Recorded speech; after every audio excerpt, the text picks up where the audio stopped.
call this board meeting to order at 7 p.m. Welcome. Thank you, everyone, for making it. Thank you for coming and joining us. We are all here, so that is our roll call. First order of business is last month's minutes. Do we have any comments or corrections for the April minutes? Okay, I move to approve last month's minutes. Second. Motion carried. Moving on to our public invited to be heard section. We are keen to have someone join us for this portion of the agenda. And you have a copy of our guidelines.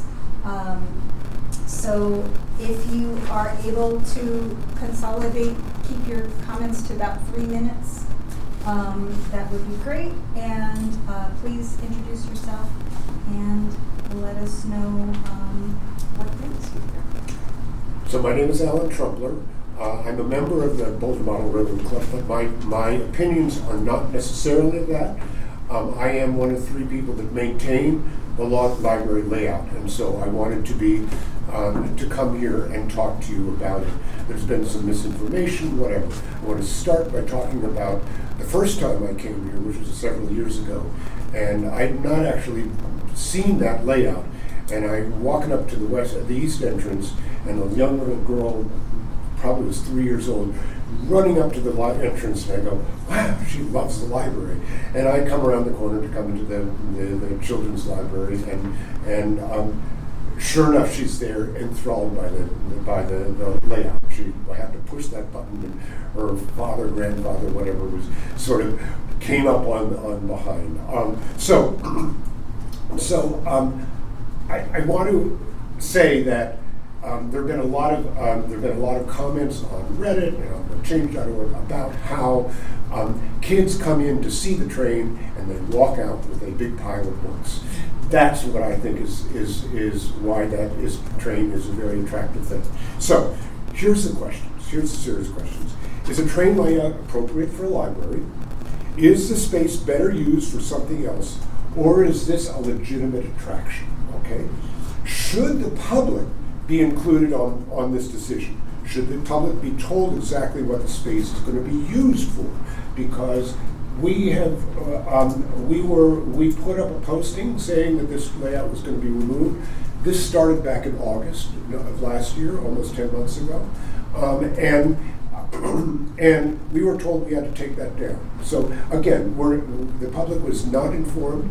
Furthermore, the public has not been informed right now. I mean, there's been vague talks about changing programming or whatever, but nothing within the has been posted about actual what's going to replace that. They even talk about a makerspace. I don't know what a makerspace is. I only know what Boulder Library has a makerspace. That's an adult thing. But for children, is it a playroom? Is it a whatever? Anyway, I do not know what they are going to replace it with. So the next question is the current layout viable? Does it need repair? You know what? It probably needs to have track replaced after 30 years. If you look at it carefully, there are dings in the track from where the train is spun, and real railroads have that happen. But yes, I would love to work on it. I actually would love to refinish the outside of it too. It's a little dirty. I've been there. I have actually used a cleanser on it to take away a lot of the dirt. But it still has a lot of antique quality to it. So I also say that there's been misinformation about how much it is actually not working. It works a lot. I know that in the past, Tim, who has been the most loyal person maintaining the layout, has said that in the past it did break down a lot more. There was a guy that did this for 20 years, and we joked at the Boulder Model Railroad Club that he has another 10 years to go or so, or 15 years to go, because he's only been doing it for 3 or 4 years. So anyway, We are at time. Pardon me? We have reached the 3-minute limit. Is there any way going into overtime for me to finish my questions? Maybe, but I would ask that you you filter them through the lens of speaking to this advisory board who advises city council. We don't get deeply involved in operational matters. So do you have questions or comments having to do with the process or something that could be represented to council on your behalf? I've written to Councilman Larson about that, Okay. and so he has this. There are more questions about this. The process, I think, was not great from the beginning. In fact, I did see a video of your August meeting last year, and somebody said, "Well, we were invited, and the club was invited, and nobody showed up." The reality is that it was presented to us as a fait accompli, and this should not have happened as that. I mean, but again, I'm not representing the club. The club gave it to the library and to the people of Longmont, and those things. And so the people of Longmont should have a voice in all of this. And the club sort of went, wait, I don't know. All right, if you say so. And we did go ahead. The club did go ahead and is in the process of trying to make one. I encourage you to compare that layout to what is being proposed. I think it's a shadow of what we have here. If not for no other reason than the kids love tunnels, and that the idea of it, whether or not it will actually represent Longmont. Remember, that one took, I've heard, 1 year to 3 years. Tim says it took 3 years. I have not gotten for her. But the understanding is that this will take a long time to do. And then it will be in the way in your lobby. We've been asked to do it, to have it be movable on casters or something. And I think because that lobby is used for events. So I don't know what part of what you're asking me to tell you this is doing, but that is, that it should be understood that this is going to take a long time, that it will be in the way. It will not encourage children to come back into the children's library, which is what I think it does wonderfully. And that would be. I have some other issues, but that's my basic extemporaneous. Okay. Well, thank you very much for sharing your perspective with us and some of the background. And I am hearing, especially in the last few remarks that you made, some elements that fall within the purview of this board to then have a conversation. Well, thank you for letting me speak. I know that I'm trying to find ways to encourage us to retain this, what I consider as a gem of Longmont. And I apologize for any frustration around this container of public comment period for a library advisory board, because we're not a decision-making or a governing board, and we do not get involved. But in if for no other reason than this becomes something that is public, and I think that's the angle. Shall I tell you just a hint about what happened about the change.org? I happen to have been maintaining the layout, and a woman who had a couple of kids there said, "Oh, we love this thing." I said, "Well, it's going away." She said, "You know that, do?" And she said, she introduced herself as Katie. Only until I saw newspaper articles today did I find out what her last name was. But by the time I left, she was telling me, she said, I've got this. I'll do this for you. I'm aware of the petition. Yeah, I'm sure you guys are. And I apologize for it being, but we do not come over here to proselytize. We came here to maintain, but also to inform the public. Thank you. Thank you, and thank you for sharing that message here tonight. for We sure. do have to move on. Okay, can I leave? You All right, can fine, leave. thank you. You're welcome Thank to you for stay. listening, folks, I really appreciate it. And thank you, John, thank you. You bet, thank you. Thanks for all you folks do, because this is, The second gen. get this. You're gonna need it when you step out the door. That is true. I can't leave fast enough, right? No. Thanks a lot, folks. All right, Take thank care. you. All right. Well, we're gonna move on to new business. Are we gonna talk later, that you said something, you have a memo from Councilman? You know, yeah, that, actually, because I asked him before we met, so, Mr. Trumpler, in one of his emails to Councilmember Marsing,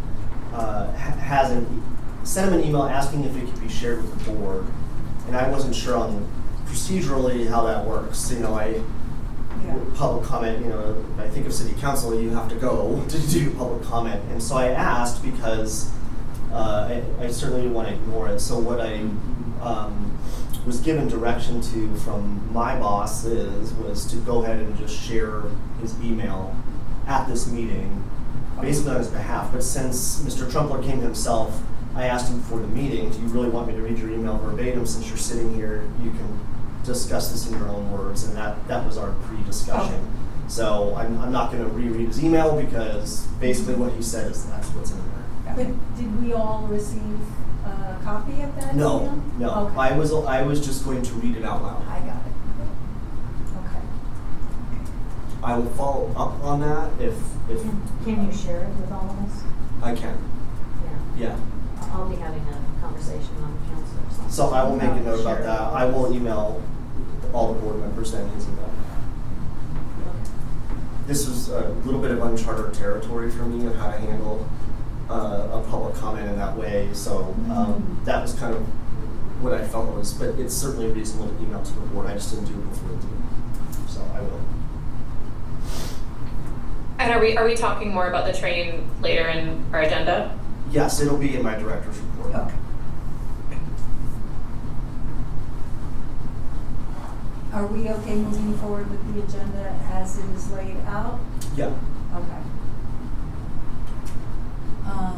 In that case, we will come back to train talk later in the meeting and proceed with an icebreaker that I believe Charlene I has. thought of something as I was driving over here, so I thought, what is your favorite, like, ethnic food? If you want to go out for something to eat, what is your favorite kind of food? We have lots of choices here. So I will start and say mine is Indian. Love Indian food. Did you see that they're Yeah, another new Indian restaurant. Yeah. Our favorite is the Everest House on 17th Avenue, but yeah. Do you have a favorite dish? Anything? Chicken korma. Chicken. Katie, did you say something? I said samesies. Oh, samesies, okay. No, okay. So, Thai. Ah, It's my second favorite. But you have to say what dish. Thai quinoa power bowl or Thai pad Thai.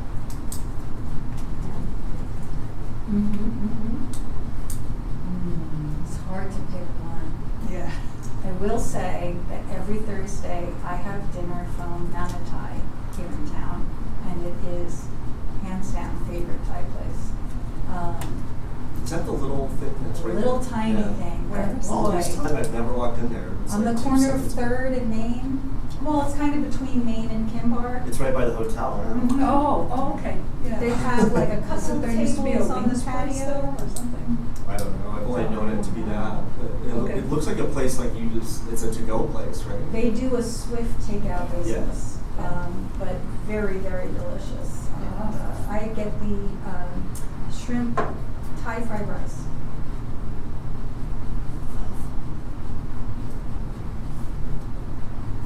Isn't it?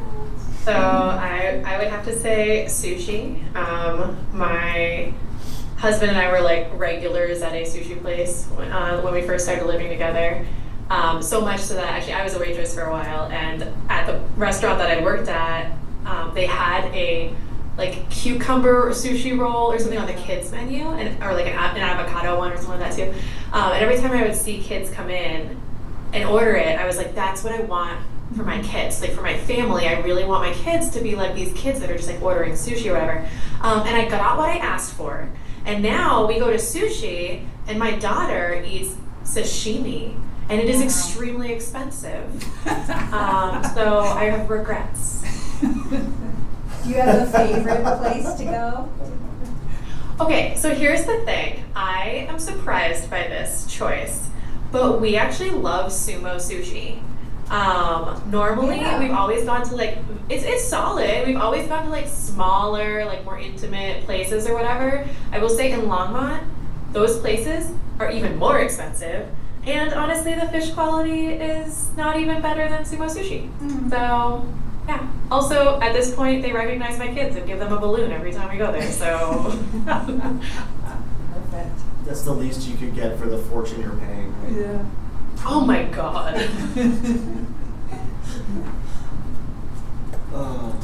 First of all, I think this is a horrible question to ask at dinner time when we can't sit here. And I've already. I just wanted to say, well, good for you. Good for you. Anyway, I'm just teasing. Yeah, 9 o'clock is a little late. For me, it's generally Mexican, but when I met and then married my late wife, she's Mexican, and her mom's from like New Mexico, so New Mexican.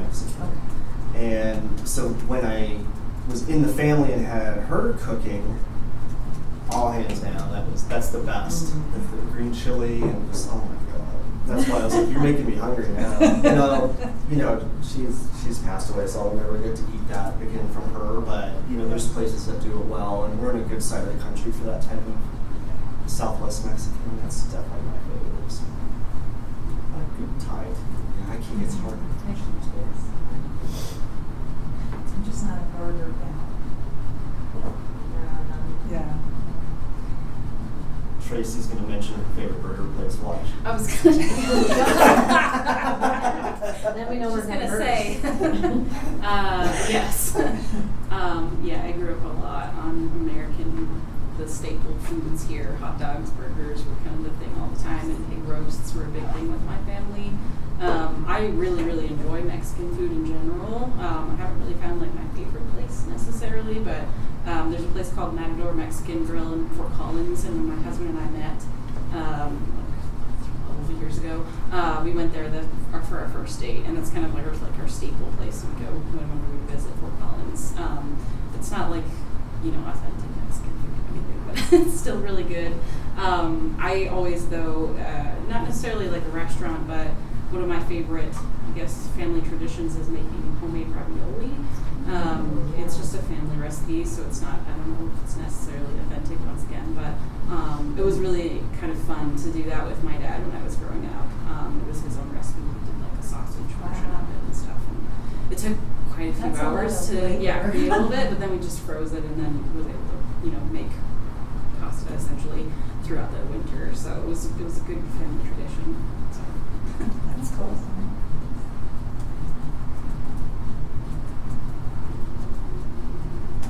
You covered everybody. Yeah. Katie was just saying She said these. samesies. I'm assuming that she Okay. didn't have any. Well, thank Indian you. food, all meat Indian food, all of it. Actually, I started making Indian food at home, and will even tell you like good recipes versus bad recipes. Yeah. Yep, it was hard out here for a few years, trying to replicate the variety of takeout options that I had in other states I've lived. And so, you know, finding that great Indian place or that great Thai place was like really, I'm still looking for a good Chinese place. There's a lot of okay. Yeah. Right. Well, I don't know how appetizing this agenda item is, but 2027 budget requests. How's that for a segue? It's a close second. Let me bring what I'm going to share my screen here for the benefit of everybody. So just a second.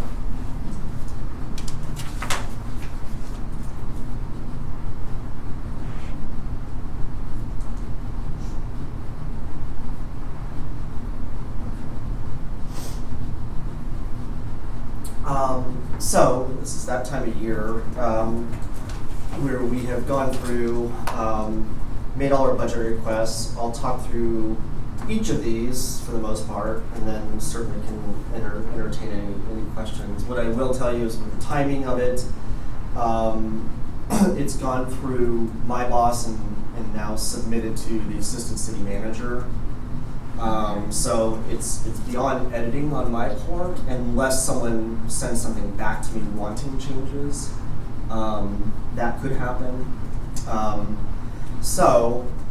I guess a little refresher here. The way we do budget requests is we have level 1 budget requests, right? These are uncontrollable costs, right? So think like increased cost to ebooks, which of course I'll talk about. So like that's something I can't, so that's what level 1 is. Level 2 are all the things we'd like to add to your budget, so those are the asks.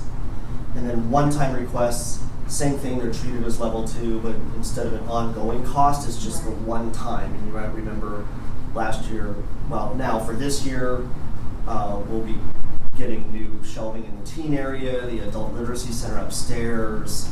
We replaced the speaker system, as you all know from our nice new closing message that you've heard now in this room, and a few other things. So there's a few of those. So that's how this works. So I'm going to start over here on the level 1. You can ignore the ranking column. At some point, we're usually asked to rank. I'm supposed to give a priority list. For level 1, sometimes it's a little hard to wrap my head around it because, I can't control all the costs, so I don't know how I would weigh what's more important than the other. Sometimes I'm asked to rank level 1 and sometimes I'm not. At the end of my ranking, there's an entire external services wide ranking where everyone's folded into one thing. So that's going to include community enrichment, which is of course library, museum, recreation, parks and open space, facilities is in external services, youth, family, and senior center. There's a lot. So think about all these people, it's going to get massively ranked. So right now, So this is like a horse race within that, within that category? Yep. Okay. Yep. And so I have nothing here yet because I haven't been asked to do And it. what's the category for all these groups? Level 1, is that what you're asking? No, like, you're saying you're being combined with these other, External services. External services. Yeah. Can I ask for clarification on where the increases come from? So are these these increased amounts based on if we purchased, like, I'm just going to pick one, adult books. If we purchased the same number of adult books in 2027 as we did in 2026, it would cost this much more? Or like what informs the increase? Okay, so I'll go through this and be able to answer that. Actually, I'll answer that first. So what the amount of requests you're seeing is on top of what our current budget is. And the way I calculate that, and it depends on what the actual specific request is. So if you look at technical services, repair and maintenance, I'm asking for an additional $17,000. That accounts for, in this category, it's like a 10% increase in that category. The biggest expense in that category is our library, our ILS, our Marmot membership. That in and of itself is over $100 and some thousand, and that in the last 3 years has gone up 8 to 10%. So, Okay. but that's only one of the costs in repair and maintenance. That's a category that includes other things. Sure, So but I'm it's- taking it all and just saying, okay, so our budget in that repair and maintenance currently is, I don't know, $165,000. So I multiply that by 10% to get whatever it is. Obviously, I'm not giving you real numbers, but that's how it's calculated. Mhm. So it's largely increases that are being passed on by the vendor or the supplier. Correct. Yep. Okay. Yep, and that's true down. So that's what that is. Software is another one that includes, it's less because that's less of a budget in that category. An example of a software cost is on our public computers. We have a product on there called Deep Freeze, which is what restarts and resets the computers after the public use them, so it wipes out all personal data and basically resets it back to new. So that's an annual cost. That doesn't, I don't remember the percentage on that that I kept, but again, this is an average of various things. So Deep Freeze may go up 2%, but something else in that category goes up 6%. So it's a little bit of a range, and it's not always precise. So I try to gauge it where it's fair. And one year I didn't do that, and I was well underfunded because I calculated like 3%. The real increase was about 9%. So I don't want to run into that. And this is going through the assistant city manager in charge of external services, so. Correct. Jenny. Jenny. So ebooks and e-audiobooks, that's 19.5, and that was calculated on a 12% increase. It turns out what's interesting a little bit about this year, last year we had a huge increase here because I had never calculated a percent increase before and no one did before me. So we ended up with a $62,000 increase to that budget to kind of basically make up time. So now we're caught up, it's still 12%. What's kind of interesting to me is a little detail here is e-audiobooks is really the factor in there because that's really the 12%. It's actually more than that. The reason it's 12% is because ebooks actually went down on average cost. It's e-audio is the thing, man. Yeah. If you didn't know that already, that's why libraries are, getting raked over with the cost on that. But that's an editorial statement. So that's the big one there. Children's ebooks and e-audiobooks, they don't spend as much on that, so that's why that's less. But we separate those out into children, teen, and then adult from when we buy ebooks because they have their own budgets for that. Can I just ask a question about the ebook increase? Because we had been talking about how long the holds were on Libby. If this is just to get us to parity, with what year are you trying to get us to having the same amount, I assume, year over year? Like what year did you peg this to? Is it just last year's? Yes. And so if the past, I don't know, let's say 5 years, we've been actually losing number of ebooks licenses because things have been going up, are we not trying to recoup any of that? I'm asking for that in level 2. So that's my ask in the level 2, which I'll show you. That's my ask to increase that budget to get us up to where we should be spending in this library, which a factor in that is to bring down the holds. The number of holds, the wait times. That's where that's factored in. This is purely on that actual cost and the credit card charged to buying these things. It doesn't factor in anything else. But if we know that we have been losing whatever it is, number of licenses for the past 5 years, why would that be a level 2 request and not a level 1 request to get us back to? The level 1 is, I guess maybe I'm not answering that correctly. This is just trying to keep up with where our budget is right now. It's not solving what you're asking, and I can't do that in a level 1 request. It's maintaining the status quo. It's just maintaining. Yeah. But if the status quo 5 years ago was a certain thing and we've made a mistake in those level 1 requests for the past 5 years, there's no reparation for that? Well, I got the increase I asked for last year took account those last 5 years or whatever, and that's why we had a $60,000 increase, which I'm not saying is enough. But if we had been asking for this every year, based on what the increased cost to those books are and now the credit card fees, it would have been more in line with what you're seeing here or less every year. And that's just to keep it so that we're not actually buying less content. Okay, so when you made the request last year, that wasn't pegged to just the year before, that was pegged to some year before that? Yeah, sorry, yeah. Okay, do you know what year that was, like how long that was? It went back as far as we could go in the reporting system in Overdrive, which is the vendor for that, and I think I was able to go back at the time as far as 10 years. Okay, so just to clarify, this level 1 request gets us to some level of licenses from 10 years ago. The same, like on parity with what we had 10 years ago. Let me see if I'm hearing what's being said from both directions. The one-time 60,000 request that was made last year, that was intended to catch us up to current, which was 2025. That was for the 2026 budget. Yes. So this request is now to just maintain that caught up level.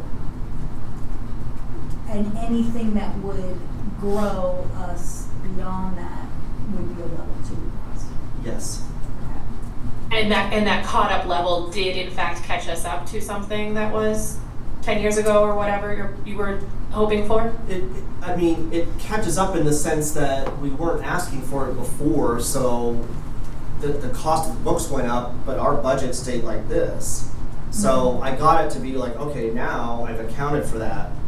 We're still well under spending for ebooks and the audiobooks. But at least our budget has not decreased. Correct.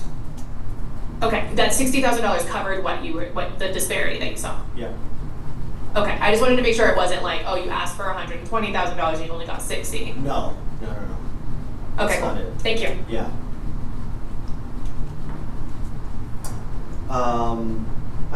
The rest of these are kind of the same, right? Can you say more about the wages? Because that's a little bit different. Oh, this is different.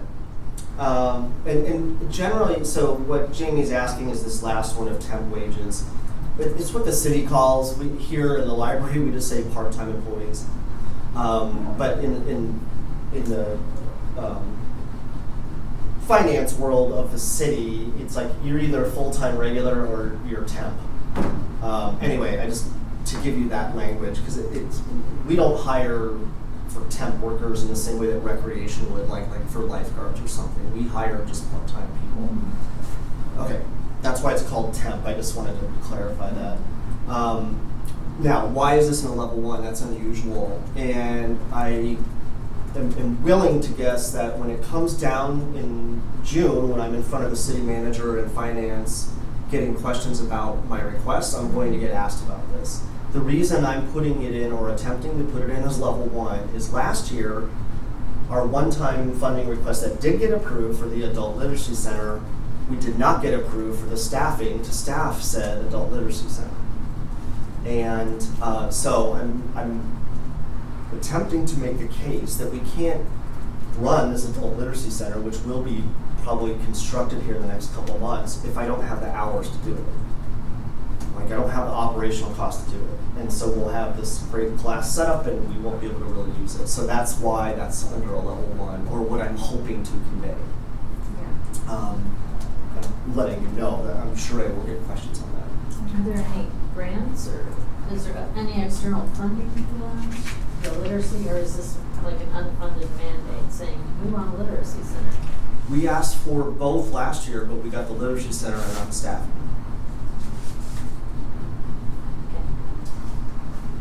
The center would be something that you're going to construct? Yeah, it's going to be, if you've been upstairs, like our computer lab that has those glass, they're not full real walls, they kind of come almost to the ceiling. It's the same concept. And what it will allow is a couple of small rooms and a larger room. And I will say, like, this number, by the way, of 16,000, that's like maybe 10 to 12 hours of part-time hours. That's all we're asking, because a big goal of this is to recruit volunteers for one-on-one tutoring,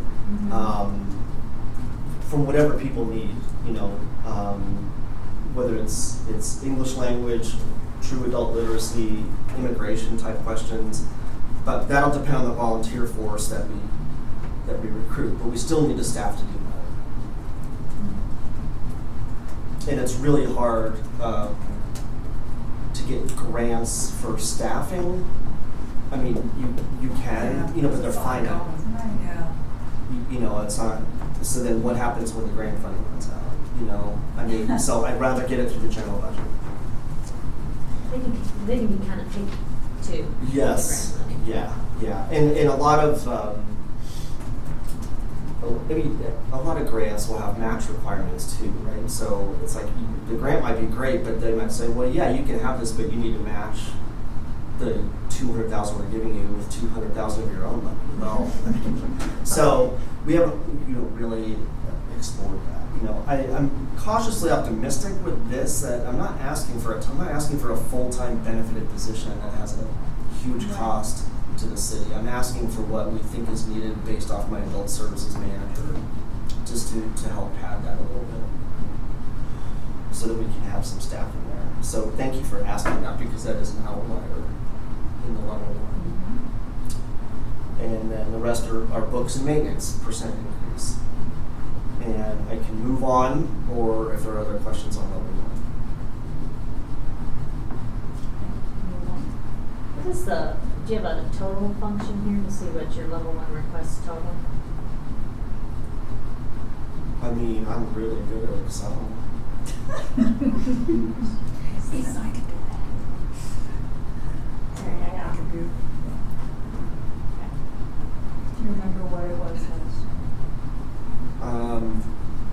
I would have to look. It was more last year, and actually, you know, one thing that happened last year is I had part-time staff requests at level 2, and our interim assistant city manager at the time, before Jen got hired, moved those to level 1 based off conversations, and that's ideal. If the assistant city manager moves it up, then, you know, and so we were able to get more children's and teen hours, and in our circulation, which is our biggest department. This is David. Was it David that did that? No, that was public services. Zach. Oh, was that? Yeah. Boy, I'm losing it with names. Here we go into my page. Okay, should I move on? Please. I'm not trying to rush. I want to ask if there are questions, and I can come back. And there'll be more. I mean, I'll certainly bring these things back to the board when I have updates on the status and stuff. But this is at least what you can see is going in. I'm going to do the one time because there's less of this. This year, we want to replace all the public seating upstairs. I mean, we have been trying to salvage a lot of the lounge chairs up there. They're cut, they're damaged, they are very old, probably, I want to say 20 plus years old at least. And, you know, so it's a big amount. It's an estimate. It's based off just someone that my adult manager went to get a quote, you know, so it's not really doing the full vendor exploration and getting bids and seeing. You know, we certainly, in libraries, you need to have high quality, sturdy furniture, which comes at a high cost. But we need more seating, and we've actually had to get rid of some of these that are literally just broken. Like, it's a safety issue. So my advice to my adult services manager was to go ahead and put this in as a one-time request. We do have the PBF money, which is the public capital projects that we've used for various things here, including the children's shelving we did last year. that we actually have a little bit of money targeted for furniture in about 2 or 3 years out, but it's not nearly enough. So we'll put this in and see what happens. And remind me, with these requests, council or the city doesn't just yay or nay if they say, well, we can't give you that, but we can give you this. Is that That possible? could happen. Okay. Yeah. So it's not all or nothing. It's. I would hope not. Yeah. Now, last year, the one that we got all but one approved, Right. and they just did it for the amount. Nothing was even close. Well, no, we had a $75,000 request for the team shelter, so you never know. You put it in and see what happens. Well, last year's level one must have been almost twice that ask, because you said you had 62,000 or whatever it was for the ebooks or for the software. For level 1. Yeah, was that last year? Yeah. But this is one time that I'm talking about. Right. I'm just Oh, okay. looking at what you had shown before, so that's, you might want to point out that's half of what it was Yeah, oh, I last see year. what you mean. So now there should be more money for one time. Yeah, exactly. Yeah, strategy. I know. I'm always, yeah. And the public seating, once that goes to purchasing, they can probably come up with good, they can negotiate a good price. Oh, yeah. I mean, it'll be, Could be darn good with that. for something of that amount, it'll be probably an RFP, just like we did for the lockers, and then get some vendors who bid on that, and then we can kind of see what they have. And usually what purchasing likes to do here is what is called a best value RFP. So it's more streamlined. It's just very specific questions. It's not like a 300-page RFP that probably no one reads through. But it's the same purpose. But the best value is good because best value means whatever is selected isn't necessarily or automatically the least expensive. It's what's the best value for whatever that is. Like the locker's an example of that because the vendor we have selected for that doing so was not the cheapest. But the reason we wanted them is we already have a working relationship with them. Our automatic sorter is through them. We have, was it just the sorter? Anyway, there's a cost of bringing in a new vendor like this that requires ETS support for IT and setting them up and getting them in the network that we don't have to do. There's a huge staff time savings there. So we liked their product better, so it was the better value is how that was determined, rather than just a straight RFP, which would be you have to take the lowest bid. So It's a full picture. it's the full picture view.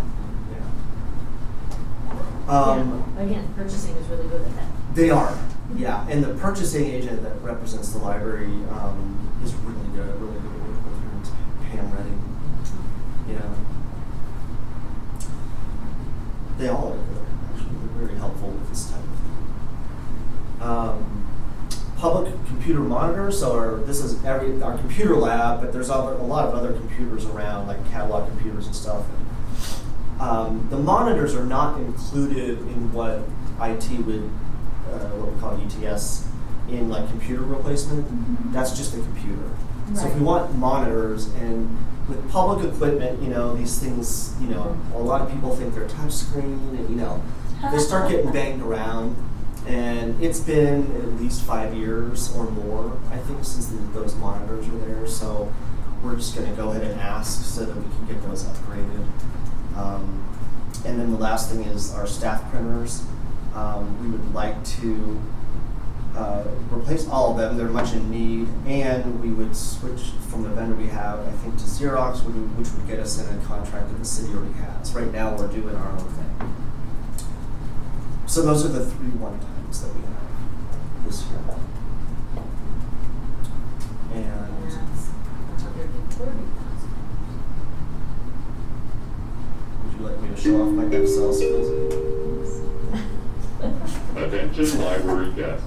The library will be closed in 15 minutes. If you need any copies or have items to check out, please do so now. Atención usuarios, la biblioteca cerrará en 15 minutos. Si necesitan hacer fotocopias o sacar artículos de préstamo, por favor, háganlo ahora. Okay.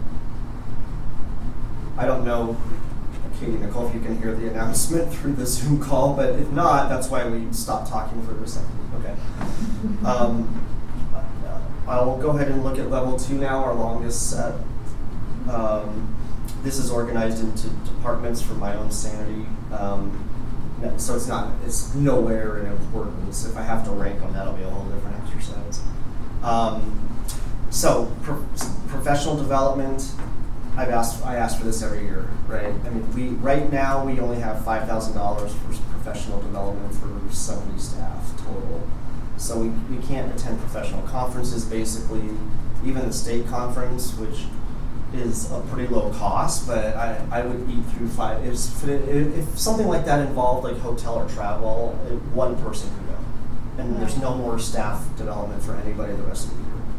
There's other things we try to do. We try to be good with it, like maybe don't send people to conferences, like, as beneficial as they are, but we do spend the money maybe for webinars or things that can still add training value and some professional development, but it's nowhere at the level that we should be.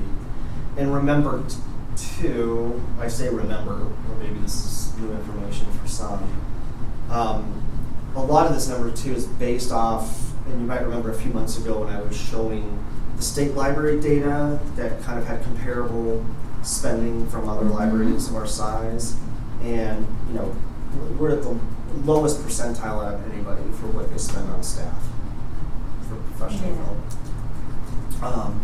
This number is, I don't know when it was, I don't know the history of where it either got to 5,000 or if it's always been there, but that's certainly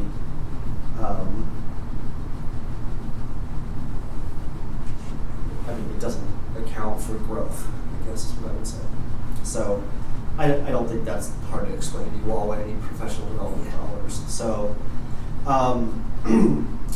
uniform budget, I would like, because we do more and more outreach and we're at events, and I have found ways to get staff like t-shirts and hats out of sometimes our Mosher fund. I think one time I had the Friends help a little bit. I would like to just have our own budget just like recreation would have, and because when you're out there, I want people to be easily identified, and we basically have a few $100s of a uniform budget. Right. So I just feel like with what we're doing and what I feel like we're expected to be doing out in the community, we need to have the ability to have more options for that kind of gear, right? So I'm just going to go down the list. Stop me if there's questions. Software budget. This would be specifically for Canopy. If you're not familiar with Canopy, that's a library-specific film streaming platform. Canopy is a wonderful. We get asked for it a lot upstairs, and especially because people will live here and they'll be like, "Well, Boulder has it or Broomfield has it," and it's all film, and it's not like blockbuster new films. It's documentaries, it's classic film, it's art house films, independent. There's a slew. That would be amazing. Yes, it is amazing. That would be really amazing. And we get asked for it a lot. One of the things I like about Canopy is the way it's structured is you get public view screening rights with your platform, which means we can actually use it for our own program. Wow. And that's part of the case that we're making here. You have to be careful about how you approach that, right? But you can do that. So that's a big sell, but it's hugely popular.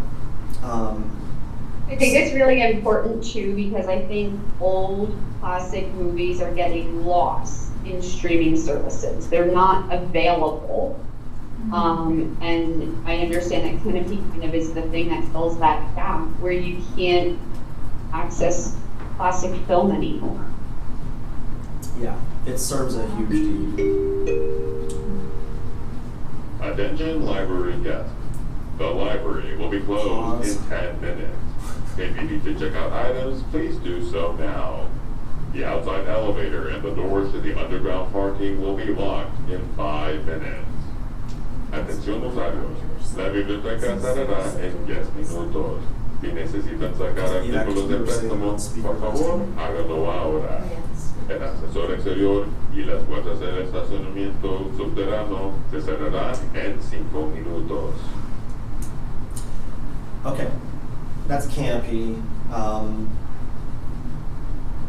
This library technician, this is an employee upstairs who over like the 12 years or so she's worked here has taken on or introduced new services here. In particular, our Discovery Pass platform, and she sought that out and still negotiates and gets new people to be in there and negotiates contracts, and she had to install new software for it. So there's a lot. That's one aspect. She does the Soup Library. There's a lot of things that over this time has become librarian level work by experience. So I'm trying to get her to be at a librarian level rather than a technician, which is like what we would call paraprofessional. That's what that request is. You're going to ask why it says zero cost. I don't decide on the cost. When this goes through, when you have a personnel cost increase request of any type, it routes through HR, and HR does the calculations, and they look at the rate and they tell you what it's going to cost. And so I don't put that in. That's why it says zero. Obviously, it's going to have a cost. So that's what that is. The increase to software budget, that is also for adult services. So this would be, think databases and other digital products that we have. Canopy falls into the same category, but we separated that out because we felt Canopy was really important. But this would get us up to a better level of what we should be spending on digital content in the form of databases, other streaming platforms. There's just a lot of stuff out there that we're not able to provide. So that's that number. I'll group these, the adult supplies and professional contract. Both of these together is what I talk about as we don't have a programming budget. Yeah. Every other public library has a programming budget as a part of standard operating costs. So we don't have a category, because of that, we don't have a category in our budget system called library programming. Right. But that's where it would fall. It would be a combination of supplies for the programs and then professional contracts to like hire lecturers or performers or things like that. That's basically what those two are for adult services. The increase. Can I just? Yep, I'm sorry. Sorry, can I just ask something about that? Yeah. How does this number compare to the number that the Friends gives you annually for programming? It's based off of that, of what we have requested. So in the case of adult, if you add those two together, it's like 15,000 about or so. Over the previous, I usually just look at the last year or maybe the last couple of years. So I take that and say, well, if that's what we're asking them for, that's what our budget should be. Okay, cool. Yeah. Thank you. And then the increase to ebooks and the audio. So this is the number I'm adding for level 2 to get our e-content budget up. Right. Yeah, Past- closer to where it should be. I'm trying to do this in a way where it's like not sticker shock. This Right. would still be a little bit under where we should probably be spending for this library. Okay. But I'm like, if we can get a step in the right direction, Right. I'm trying to be reasonable in that because we're so far underfunded. Like, well, let's get here and then try to get here. Right. The first year I did this, I asked for all of it and didn't get any of it. So I'm trying to kind of different Step it. strategy. Yeah. Step it up. Still a lot of money, but so that's kind of the same thought for adult collection. The 3/4. This is one of our children's technicians. The children's manager wants to have him full time The for library the will be benefit of the closed department in and all the 5 programming. minutes. Sure. Please make your way to the checkout stations. Atención usuarios, la biblioteca cerrará en 5 minutos. Por favor, diríjanse a las estaciones de préstamo. Okay. Okay, where am I? Yeah. So part-time wages for children's, there's an increase there. Okay. We got that last year. I mentioned it before where I requested it was a level 2, but it got changed to level 1, which is fantastic.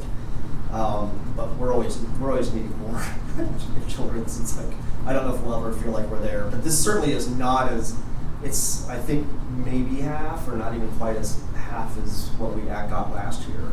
So, you know, again, we're trying to ask for what's needed. That would be basically like a 12-hour-a-week position. And a lot of that helps with weekends and other off times to sit at the desk, sit at the desk, to Provide service. provide service. Thank you. Yes. That sounds way better To than. be Yes. customer facing. Thank you. Yes, Yeah, yes, there we maybe go. you should all talk. That's what we're here for. I know.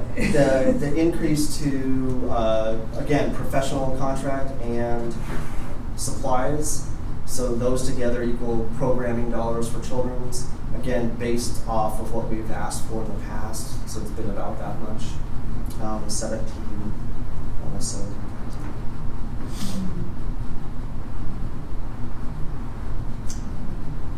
That doesn't seem right now when I'm looking at that. Hmm? That- I'm gonna have to check on that. That should be So this is probably the 10,000 more children's version of what of was. programming budget. Yeah. Right. So lines 8 and 9, roughly, let's see, 1,500. I'm sorry, 15,000. Yeah. And then this for children's would be more than that. It should be more. I'm gonna check sometimes in the budget system itself. I may have entered it correctly, and I may not have put it here correctly. That would be the ideal situation. But that should be higher anyway. I made a note to check on that. And I can request the assistant city manager to edit it, even though I can't touch it anymore. Okay, so then children, this would be children and teen books and young books, Mhm. again, to get us spending more on that to where we should be, book collections.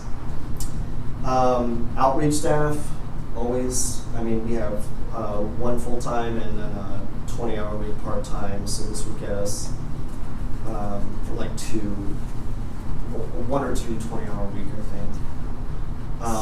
Yes. So for the staffing requests, Mhm. where there's $0 represented, that is in reference to FTE, but to And HR has to calculate that. permanent Yeah, and the employees. reason in temp staff or part-time, that is actually just a bucket of money. So HR Uh-huh. doesn't calculate that. Okay. I'm just saying, like, in children and teen, we have X amount of dollars. We can spend it however we want, right? Not really, I can't hire a full-time. Right. I could have a bunch of people working 10 hours a week, I could have somebody working 25 and another working 11. Right. So that's why that's a dollar amount, but the ones where you see a 0 with these increases. That's an individual. That's an FTE, and that's why there's a 0 here, because Yes, HR does the because that calculation. includes fringe and all of that, Exactly. and it's tied to a specific employee rather than Correct. a bucket that may be distributed differently. Yeah, 100% correct, yeah, Got it. and I think that's what, okay, so, outreach, sorry, just real quick, supplies and contract for outreach, again, programming dollars, outreach for their own, and then that should be based on about what's been spent, that roughly. Yeah, so this is our computer lab coordinator. That's just become a huge role now with a lot of the tech classes that we're doing upstairs. Really good at staying out more time there. And then,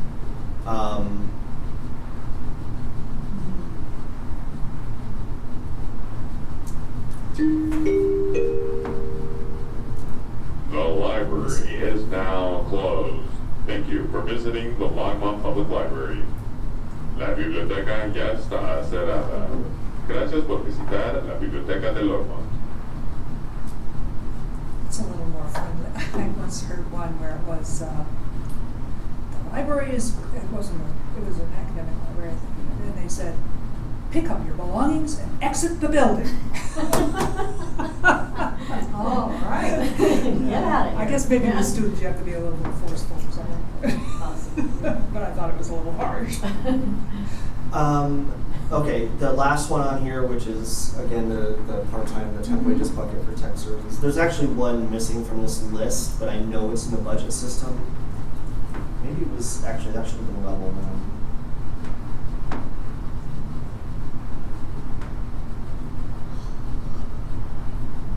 Yeah, it's a good thing we're doing this because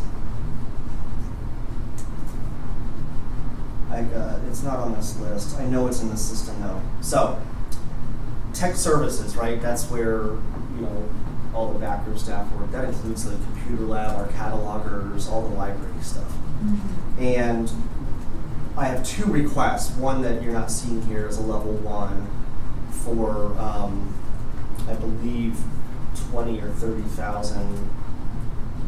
This is directly related to Baker and Taylor, our main book vendor, suddenly going out of business. We were paying them not just for the books, but for all the shelf ready, the pre-processing. Are now the vendor we have, which is pretty much the only vendor in library land, so there's really no choice here.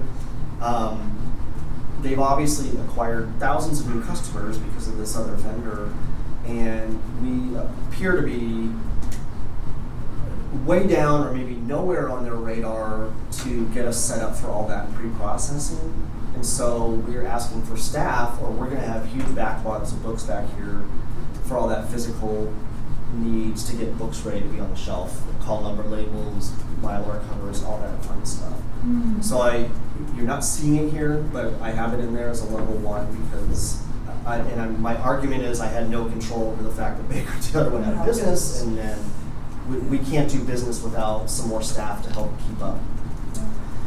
And then the one you are seeing here is for additional staff to help our systems librarian, who handles a lot of our tech in the library, to basically have that individual have a part-time staff to help with all that as our tech needs continue to grow. And then the other would be for catalogers. And that's the last one on here. I think it's interesting to observe across the levels requests in almost every sphere of library operations, everything from adult children's outreach, admin, tech, right?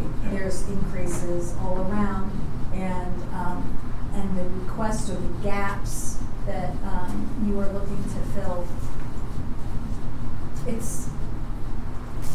It paints a pretty broad picture of need, and within that, just really rough calculations, looking at about, I'm guessing, 170,000 total in wage requests, salary and staffing, either from promoting existing positions to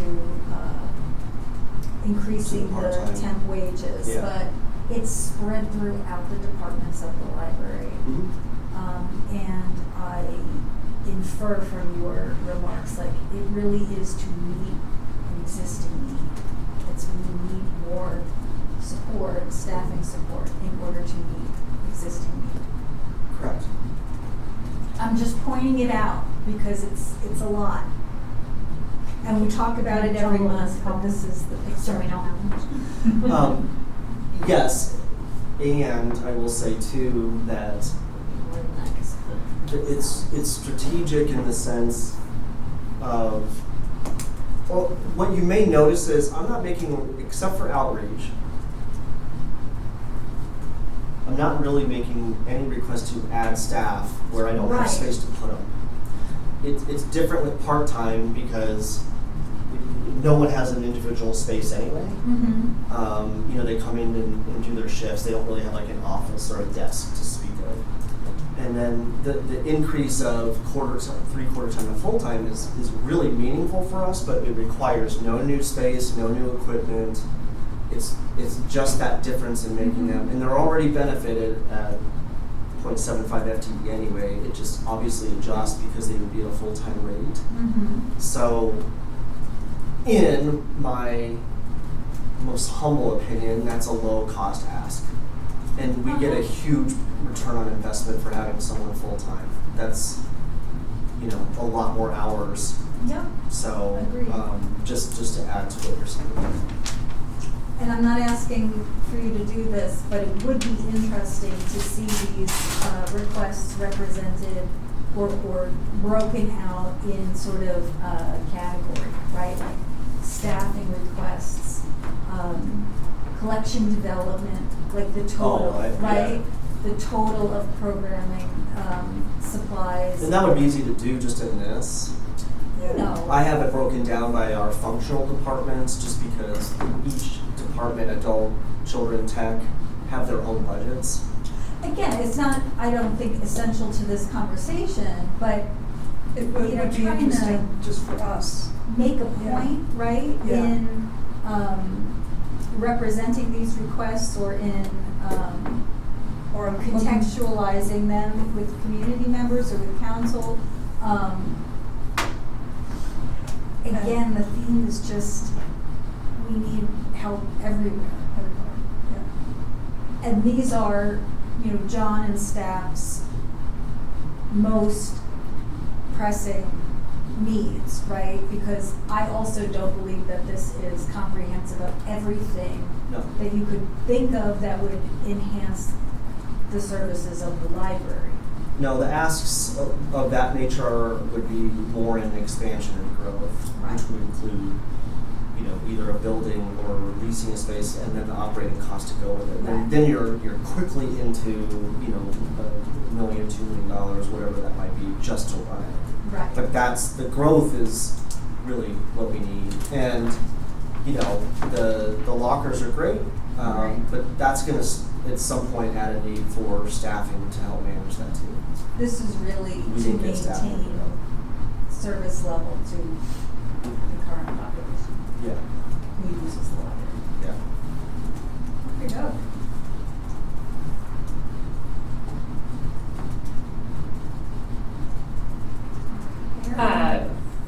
So in terms of the advisory board's kind of role here, I know it is part of our purview to be reviewing the budget. It seems like at this point the budget's already gone to Harold. We're not going to be talking to Harold before he approves it. And as far as I understand, City Council, for the most part, rubber stamps whatever the budget is. So it doesn't seem like there's a lot of opportunity for the advisory board to influence this budget at all. Is that correct? How I'm seeing that? So this is one,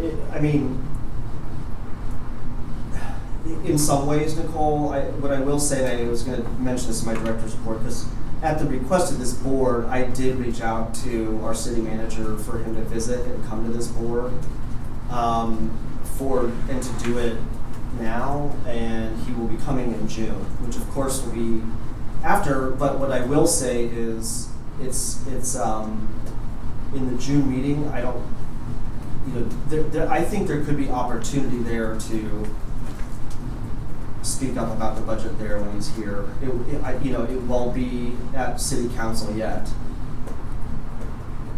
Okay, and do you two know you and Diane, I guess, know the timeline again of when Harold presented to City Council and when City Council approves it? It's usually in August, Nicole. August is the approval? No, Well, yes, no, it it's- starts going to you in August. Yeah, it starts I- being presented in 4 different sections to City Okay. Council. And Yeah. then, and there is opportunity to influence City Council in terms of certain services. We have, it becomes an ask session where people come and start asking for money from council. And so, one of the things I'm looking at is looking at these line items, is there's a lot of opportunity, I think, for some stacking of services. I'm thinking about, you know, your literacy. I don't know why the Latino Chamber isn't helping with that. You see what I'm saying? And they do some of these services, and we also give them money, but you have a really nice facility for that. Why not bring everyone here? You know, they had to last year downsize from where they were renting. So, and I know that there's 2 or 3 ladies depending on their funding, and so they're kind of overwhelmed with how much they have to do, and to be able to have computer support here, and you know, I'm just saying that might be a nice partnership. And so all these things get discussed, and it would help to have a more, and Harold likes this, a systems approach. You know, let's look at the whole system and where we could economize but also support each other, and just offer more to the community without having to have a big price tag attached to it. I'm not saying you shouldn't be funded. I'm just saying that the more we can utilize and help each other, and you know, then the more you get out of the money that you do have. Am I misremembering last year? I feel like we had our timing was off. Basically, we were having these conversations, or we were having budget conversations, and the window to make a statement to council in support of John's budget or John's request, or the opportunity to really do something with the community to share the need, and maybe drum up a little bit of support around funding the library more. Like, we missed it. Like, it was already happening, or it was already scheduled, or it was in between meetings, and we were talking about it too late. Your sense is correct. We have 2 regular sessions a month, so we have June and July, so 4 sessions to come and advocate. Okay, but in Because then we terms of start in where August. it is now. Now I would be advocating, and I would be saying, you know, as you ladies did, we seriously need money for ebooks. We seriously need, you know, new chairs. We seriously need, you see what I'm saying? And you can, and there's plenty in this budget to come and continually talk to council about. Right. You know, we just need to shore up this facility and then expand. Right, and I'm not saying, you know, I'm not including advising or asking the council to fund in a specific way, but just to highlight the need and the year after year nature of it. I don't know how else to. Well, I think that there's a comparison with growth. I mean, look at where we were funded originally and where we are now population-wise, and has the budget kept up with that? No, it hasn't. So, you know, let's highlight that conflict point. You know, we're not keeping up financially with the growth. Do you see the gap getting wider every year? Or are we I have just a by sense the that skin it of is. our teeth? But I have a sense that it is just looking at the numbers. Yeah, I mean, it does. I mean, effectively, you could, you know, and I do argue that when we're not, particularly with the level 2, right? Because the level 1s are just keeping us exactly where we are. It looks like an increase, but it's not. These would close that gap a little bit. So when we don't get that funded, then yeah, it continues to grow. Because this doesn't close the gap all the way. And I would argue then effectively we are getting budget cut. Right. Well, on the positive side, the library hasn't required as much bolstering in terms of, you know, the actual facility and infrastructure. And I'm just comparing like to the Justice Center and to the Civic Center. We've had to put in some serious money into those. So not is it since unreasonable? COVID. Is it unreasonable to say you just need new furniture? You know what I'm saying? Yeah. Yeah. I think I would draw those comparisons between, well, we're not asking for a whole new Yeah. atrium, we're In fact, I'm asking not- for new furniture. Yeah, and I'm not even interested in renovating this place. I mean, there's some things we could do. That's beautiful, I think, you know, and yeah, as long no. as you maintain it. Yeah, Good. and Yeah. we could do some things to help expand some space in here, you know, like our service desks, like this the circulation, this massive desk, right? Like I just like the time has passed where just do staff really need that much space to serve the public? You know what I mean? And what so there are things there that I think, but you know, any kind of money that would come in that sense, I would say, no, let's redirect that to some type of small branch elsewhere in town, not here. Yeah. Which then could inform a little of moving things around here, because we could spread out our collections, create better seating and workspaces, you know. But yeah, like a renovation on that level. And the only time that was done here was COVID, when they were just supposed to replace the carpet and found out the building was about to crash into the garage. If you remember that. So that was not anything sexy. It was a good safety. Right, it never is, it's usually really expensive. It's they end up in millions, I think. I mean, I was yeah. So compared to that kind of, Right. you know, shoring up, I'm just asking for, you know, new furniture. Yeah. It just doesn't last as long, so. Yeah. So you might want to make the arguments in those comparative statements, I guess. No, I agree. I appreciate that too. Just a little bit furniture, but. Right? I mean, Big old construction. Yeah, yeah. It's- Yeah. And these collection development requests aren't, you know, you said that you're kind of trying to increase incrementally each year instead of the full sticker shock of where we should be. Yeah, the way I've couched it in my written sort of statements when we put in the budget system is I still reference basically two things. One is that comparative numbers to other libraries and what they're spending on collections. That's one. The other is I still reference that feasibility study that was done because it's still true.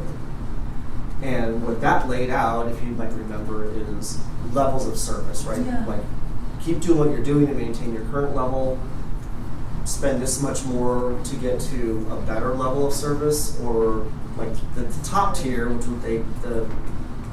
they called, the study calls the preferred level of service. The way I'm couching this is asking for this much more in physical collections gets us closer to a preferred level of service.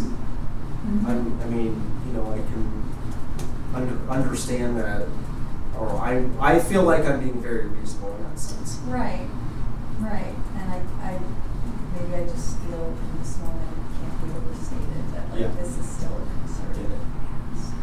It is. Does that help, Nicole, in terms of ability to advocate for this budget or specific? Yeah, I items? think it's I mean, so just kind of as a little bit of a detour, Charlene and I went and spoke in front of City Council this past month, and we talked a bit about funding, obviously, because that's the big topic. And so we kind of made a statement on behalf of the advisory board, well, sort of on behalf really, but like about what kinds of things we were hearing from the public was important in terms of where the city can allocate some funding. I am curious, and maybe John, you can kind of tell us, like, previous years, you've gotten 100% of level 1 requests, as far as I understand, and 0% of level 2 requests, as well as like some one-time requests, I believe.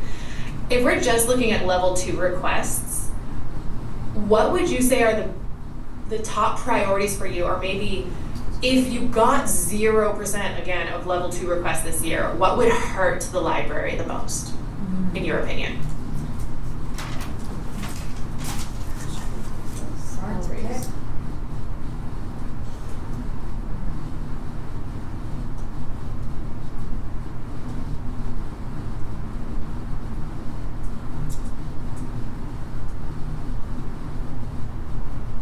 That's a hard question. I'm trying to think of it now as I'm looking through this, Nicole. So what I would say, at least if I kind of categorize it, anything that's staffing is the most critical. Whether it's increasing part-time staff or these other FTEs going to full-time, that would be the first thing I would tackle. Because that directly affects service. Yeah. We can have fewer books, Yeah. but at least you've got people. But it's so hard, because that would help with a lot of things. That being said, I think about what I'm thinking about is what the community, what the public would see faster than the staffing. Like that'll be like a little bit over time. But if instead I were to say we need the e-content money right away, that's going to be an instant impact on the public, right? And then that'll show. So that's why I'm in my mind right now all the mental gymnastics, because I'm like, maybe the strategy is pick the things that are going to have a direct community impact that they see right away. The staffing, I think for me, it's right away internally, but I don't know that it shows itself to the public like that first month that we have the money. Does that make sense? I'm really trying to answer this, Nicole, and not be all like a politician about it, but No, that's great. I guess to give you some context, when I spoke before council, I talked about a new location. The programming, the fact that programming is not funded by the city at all, and ebooks, and the fact that we do not have a competitive or even remotely competitive to other communities around us like ebook collection. And so, if I were to speak in front of council again, like those are the things that I hear the most about, right, from the community, things that we talk about in this meeting. But the community isn't asking for more staff because they're not operating a library. Yeah. And so I guess it's basically if the advisory board were to go try to influence city council or try to influence the city budget, where are we effective? Like if I'm sitting there being like, we want more funding for programming, but actually the funding for programming is currently being funded by the Friends, and like, yes, that's risky long term because we might not always have the Friends for some reason, and it would be nice if the city funded programming, but like that's potentially not as essential as, and maybe it's ebooks, maybe it's staffing, maybe it's adding canopy, whatever it is, so I just am curious if it doesn't make sense for me to go be asking for a new location or programming, but it actually does make sense for me to really be pushing the ebooks. Like we should just have a ebooks budget parity here. I think that. But you don't have to answer that again if you don't like.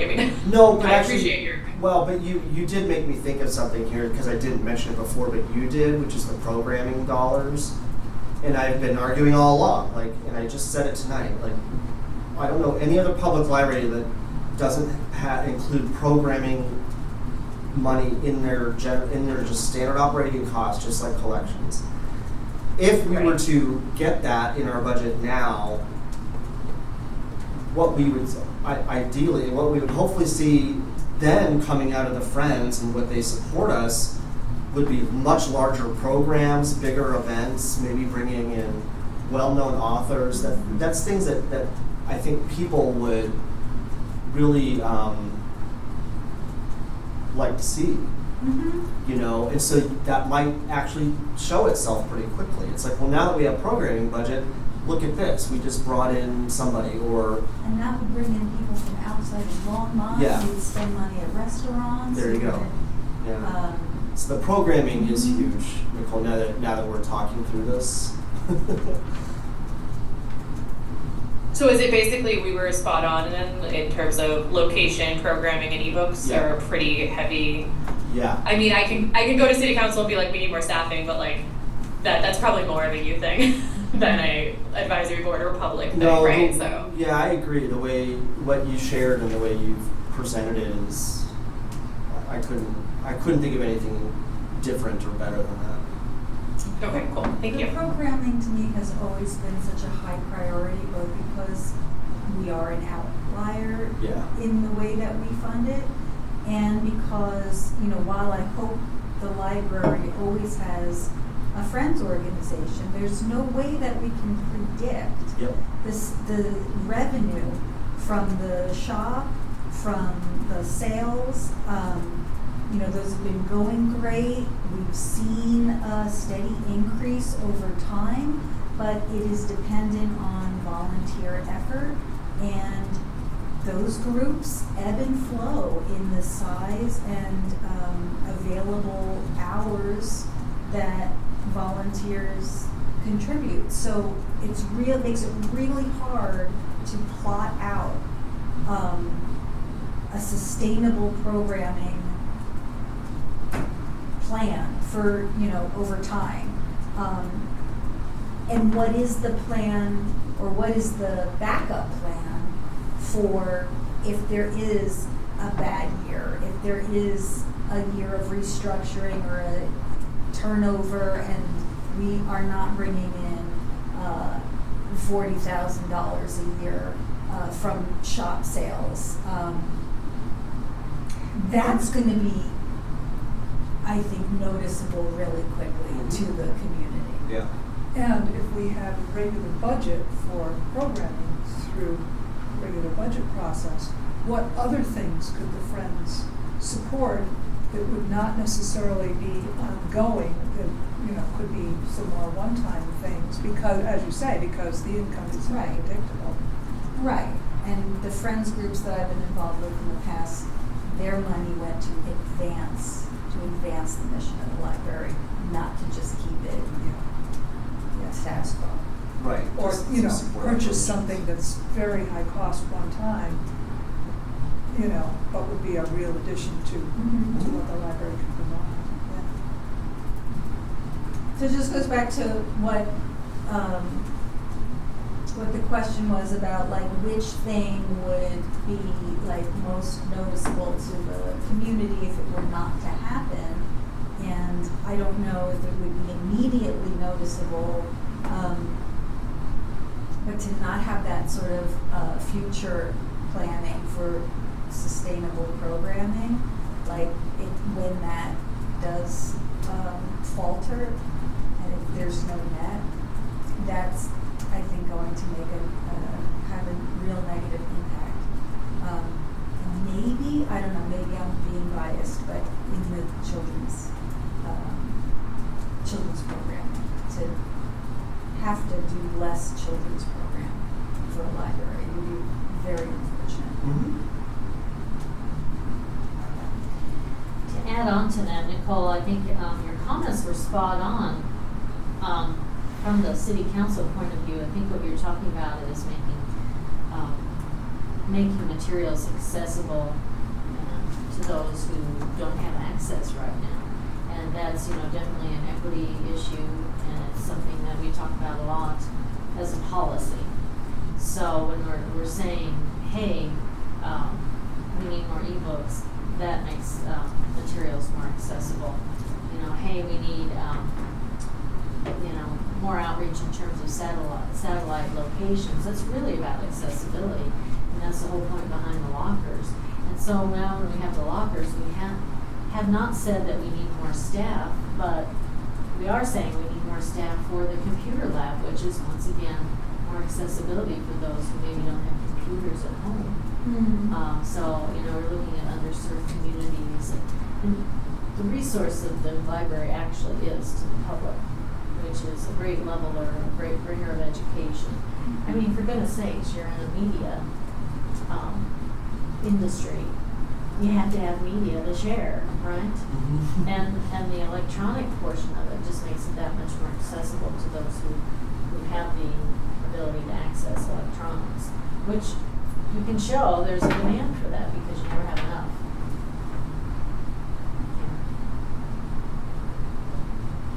And then the more electronics you have, the more computer lab help you need. You see what I'm saying? Like, Yeah, it's all is a big system. Yeah. Yeah. Yeah. So it supports your Right. your budget as you've laid it out here. So I think you just have to have the correct narrative, and maybe we could fine tune that narrative. But I think you ladies were right on, and you're very well spoken. I thought you had a real impact. And again, members of the public to corroborate what you're saying. Yeah, we would wait for months to get an ebook if it's popular. That would be helpful. And to keep talking about it all the way up to August. Oh, this guy at the senior center in my group talks about it every time we meet. Okay, bring him along. Yeah. You're coming to council with me. Yeah. I mean, this is what it looks like when you have over 100,000 people in the Yeah. city, and the library is budgeted for 69,000 or something. And So so what do we do with the well, other 30,000? Sorry, Mhm. an ebook for you? Yeah, but See what I'm also, saying? but also when, when the library was at, or when the city was at 69,000, there were no ebooks. It's a whole new technology that's come along, and along with the rest of the world is moving us forward, so. How many ebooks are we short? Does it relate to that number? Well, it's hard to have a number Yeah. because, in e-content land, you don't own any of it. You really lease it. Mhm. A lot of it is based off of number of copies, and we are in a consortium that shares, which helps. Otherwise, we'd be even worse off because our patrons have access to other libraries' e-content. But then that's weighed, like their patrons get access to those books first, right? So then our patrons end up on long wait lists. So Nicole mentioned that before. It's like on real popular stuff, I mean, people, and I can look back at the numbers, but people can wait months and months to get an ebook because the wait list is so long. And so what we're spending our money How long on. is it? Like 100 people? 200? Oh yeah, easy. Okay. Easy. See, And those so kind of we- numbers are good to know. And they're in my actual request. Okay. Good.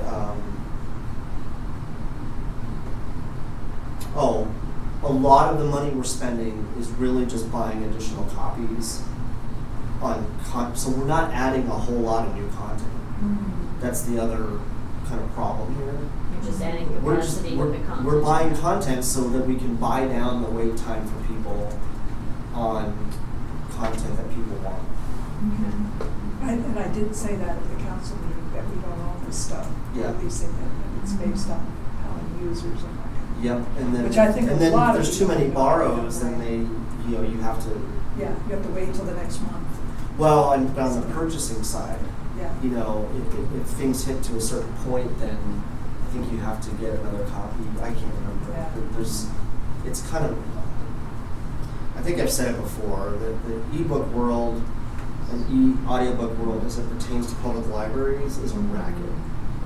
I mean, we're getting just Yeah. swept. Yep, stacked in their favor, definitely. I don't know that we have the capacity to do something like this, but I'm envisioning like a public awareness campaign with like short little reel type videos, just a minute or less, on a whole range of topics related to this. Like, did you know, right? Like, did you know this is the deal with ebooks? And this is what the library has to go through in order to purchase ebooks from a publisher, license them through a company.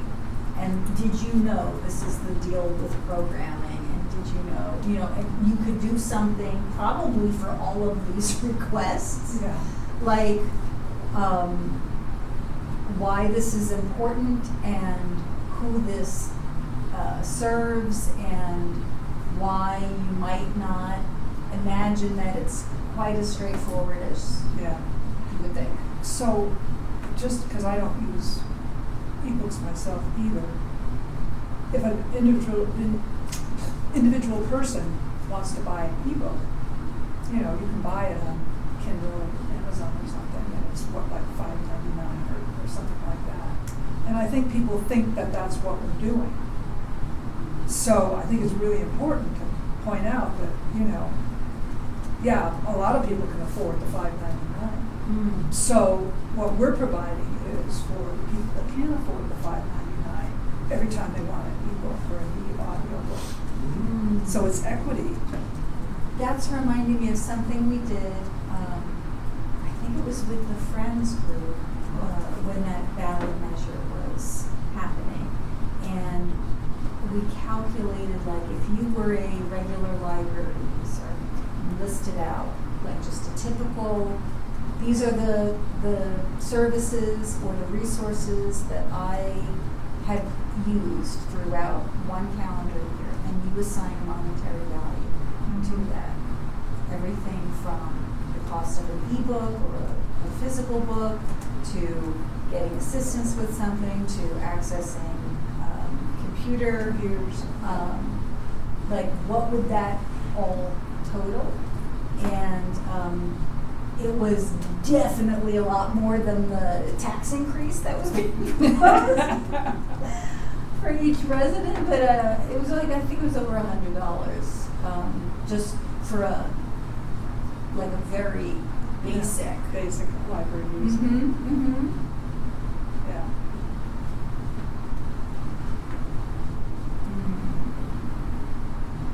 It just has me thinking, because there's an equity thing in that too, not so much like the far end of the spectrum of I simply cannot afford, but if we zoom out and look at all of the benefits together and Yeah. what that's the value is around that, like that's something that even someone with a decent average income, like, to not have to spend that money on those things so that you can ride the waves of inflation with your groceries and your gas and Yeah. your all the other things that are being increased.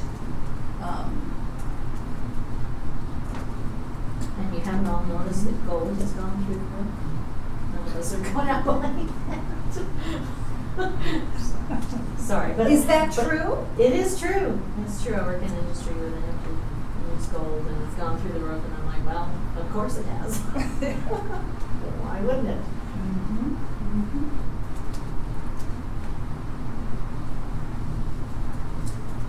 I'd like to make a plug for the tech services people that are gonna have to do the labels and the jackets and all that kind of stuff. Because if you don't get that, that's gonna slow down all the new books.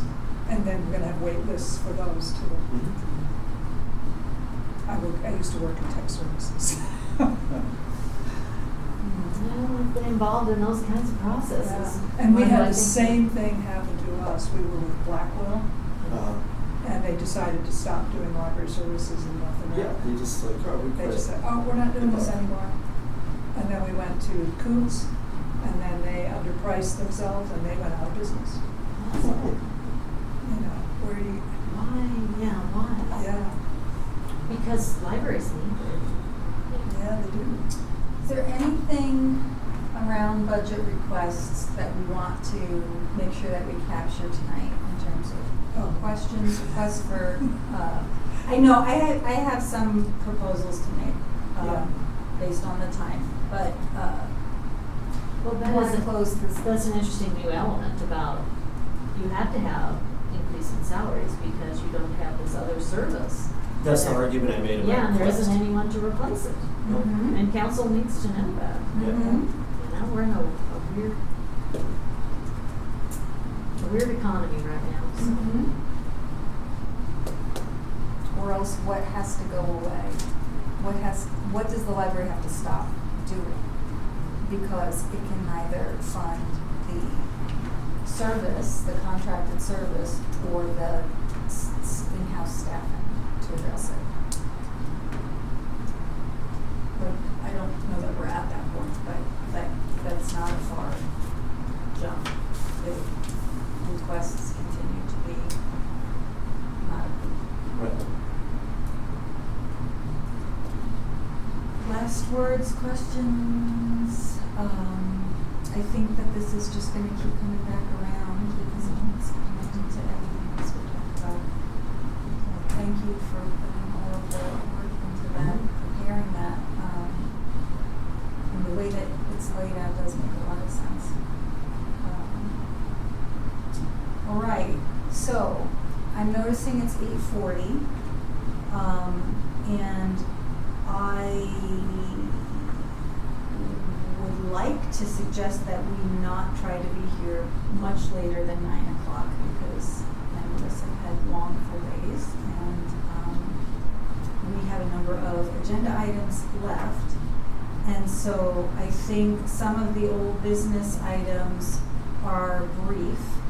And in regard to the talking points draft, I'm going to move that instead of a lengthier conversation tonight, that we spend a little bit of time looking at the points that have been collected by Tracy, thank you very much, and we sketch out a plan for continuing the conversation perhaps next month. Maybe that means a little bit of homework for all of us in terms of reading through the document more deeply and pulling out those points that feel resonant for you personally as a board member and also highest priority in terms of talking out in the community. I'm also open to other suggestions of how to work with that agenda item. But that was going to be a longer item. Yeah, I would like to suggest we completely postpone it. Okay. Because there's so much, and Yes. I like to read, I don't like to just talk first, I like to read the whole thing and then make edits for myself, and then if we all do that, and then come back, and that could be one of our big agenda items for next time. Would you like to just summarize that as a motion? Okay. See if there's Does anybody support else for have any it? comments about? I just want to second that. Okay, Yeah. all right, I move. Okay. Okay, I move that we take item C under old business, the talking points draft, and postpone that until the June meeting for further discussion. Seconded. Motion passed. Okay. We will move item 5C to June with the request that board members please take the time to read through the talking points that were included in tonight's packet. Please come to next month's meeting ready to discuss specific talking points that you would like to uplift or highlight for discussion. And so now we will segue to brief board interviews update. My intent was just to update this board that candidate interviews have been completed at this point. John and Nicole and Diane and I interviewed a total of 6 applicants over the course of 2 Monday evenings. And so we will be making our recommendations to council and be able to share more at next month's meeting. Does that sound ish? Because I know council will vote on those appointments June 30th and our meeting is June 15th. And the recommendation has to be in by June 5th. Right. And what is the exact format of the recommendation? Do we have to like fill out a piece of paper, or can I just send you an email? What do we do? Nicole, there was a template shared with me, and I think I shared that with you and Jamie, but I can make sure that's sent to you. There is a template, and you just fill it out with your recommendation. Okay. Okay, cool. It's not our interview guide. It's a different template. Correct, so it's separate from Okay. the interview guide. that Either you're I- taking notes for. if you don't this mind, would be- I'll check and see if I can find it in my email, and I'll email you, Tracy, if I can or can't. Yep, sounds good. Thanks. Oh, random thought. When I was coming for the interview and the library was going to be locked, I realized I do not have phone numbers or emails for anybody except Tracy. So, do we have a list yeah. or, You would have all of our emails because they're on oh, that's right, they're on. Emails yeah, that but I Tracy don't have, sends. I couldn't call any. the, right. So, So, yeah, a contact list contact list for board members board would be. members, not to be shared outside of the board. Right, just an Yeah. internal That would be nice. reference. Sorry, I had to say it while I thought of it, because I was gonna panic if nobody came to the door. And if it's not too annoying, and you can say it is, maybe including John and Tracy on that, because I was like emailing Tracy about getting into this room, and then she got back to me. I hope you weren't like fretting or anything, Tracy, because like you got back to me, but we'd already gotten in, and like I don't know. So if there's a way to just quickly get in touch with somebody who works at the library anyway, that'd be awesome. Yeah, that makes sense. Yeah, because not everybody's looking at email all the time. Yeah, Yeah. that would be great, thank you. Cool. Thanks. All right. Anything else, Nicole or Diane or John, that you want to add about board interviews other than their? I They do went have smoothly. I do have something I have in my council report, is that in some of the other interview boards that I've been going through, we have had some really good candidates, as we did for the library board, and so we have contemplated writing a little letter just encouraging applicants to apply again, Mm-hmm. and or we have the option to, they could ask to be assigned to another board that's maybe short. But in the case of at least one other board, they would like to have two of their applicants return in some fashion, either to give public comment or to, apply next year. And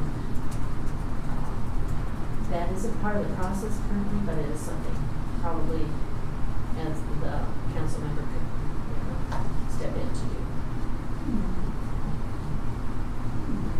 Yeah, it's odd, and Yeah. try to come up I don't want to have any more ideas. Okay, yeah. But that's very interesting and speaks to that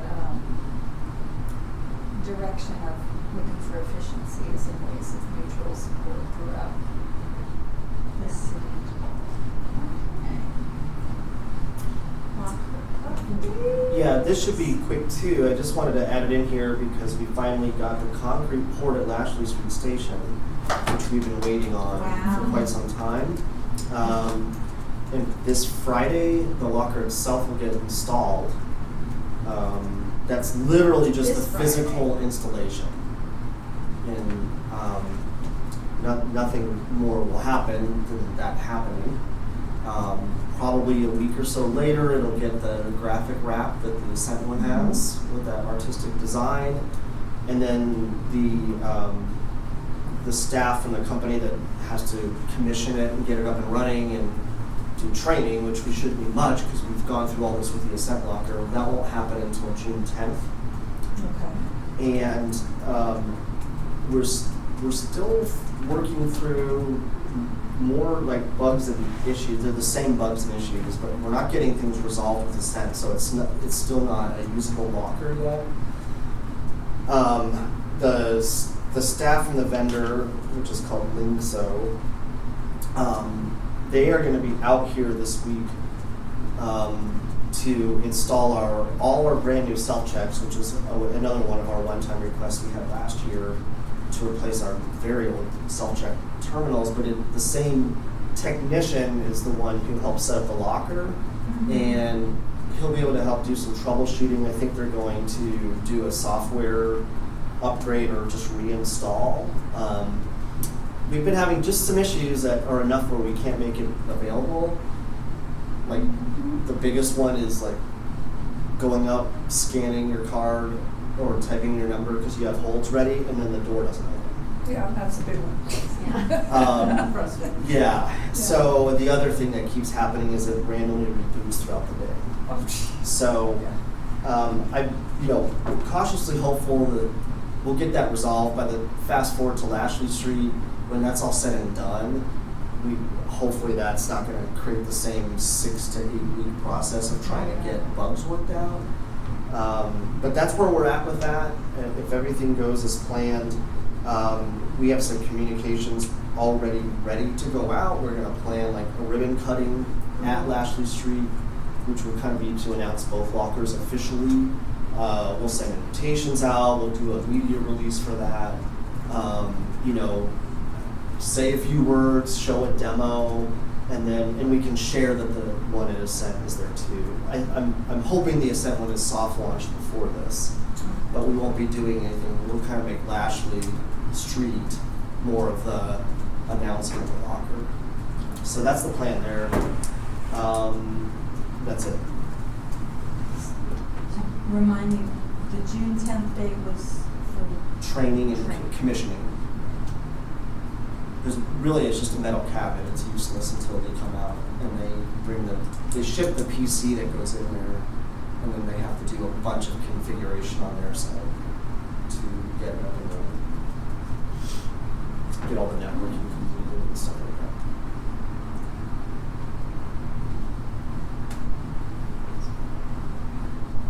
Any questions? All right, we're going to jump right to director's report. Okay. And we got through, I mentioned Harold visiting in June. That was one of my, just a quick update there so that you all knew that.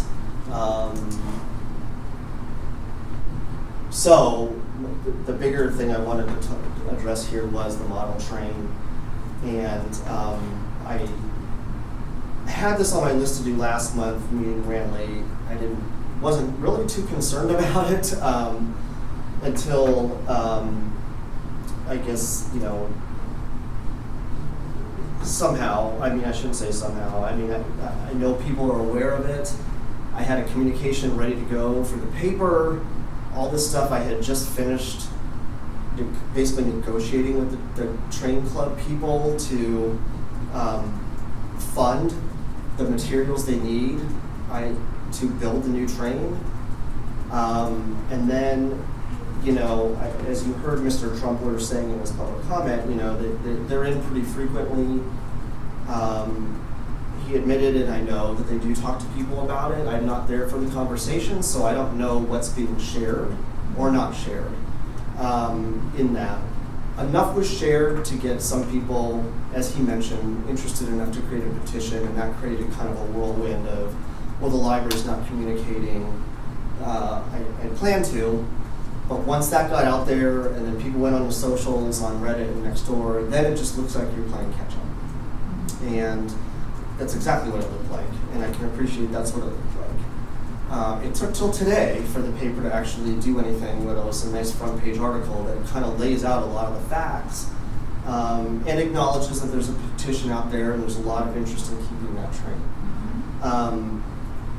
I guess what I want to talk about here is, so there are plans, yes, to build a new train that will fit in this age range. Yes, it will be smaller. It will be nothing like the train that's in there.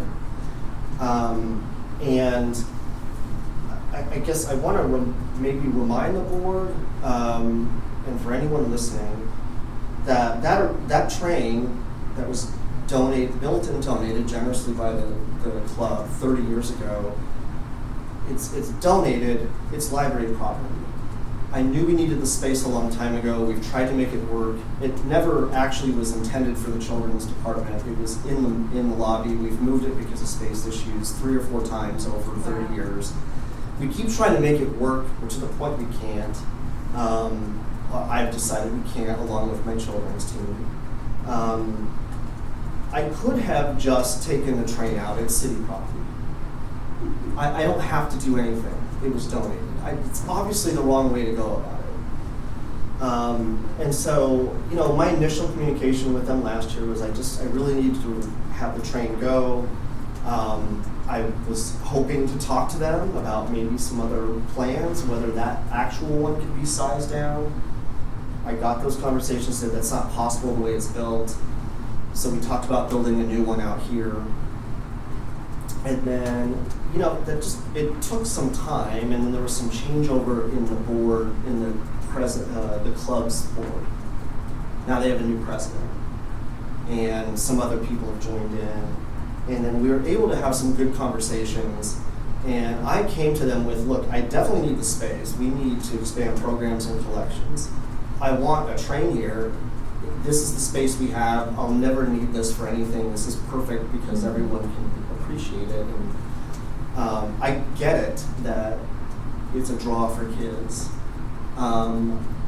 It's my belief that it's going to be a draw for kids, whether it's at the front door or in the children's department. I think that it keeps the tradition going. I know there's a lot of nostalgia and memories. You know, people who came as a kid, now they're taking their kids here. I appreciate that. That's why I wanted to have something and keep that training tradition alive. It's a big factor in Longmont. I'm not discounting that. I'm trying to balance that with our growing needs that we've had for many, many years. So that's what's been shared now. We have signage in front of where it's going to go and the current train sharing that this will be retired. Again, these were plans to have before it went out on all the socials, and those were certainly sharing some pieces of information that I do need to correct, because the person that created the petition was saying that the library board hasn't voted on this. And as you all know, that wouldn't be appropriate. This is an operational matter, and that's just not accurate. So it's just led to a lot of other people saying, well, what did the library board say? Well, I keep the library board informed because that's what I like to do with everything in this library, as much as I can. But this is not the role. That's one aspect.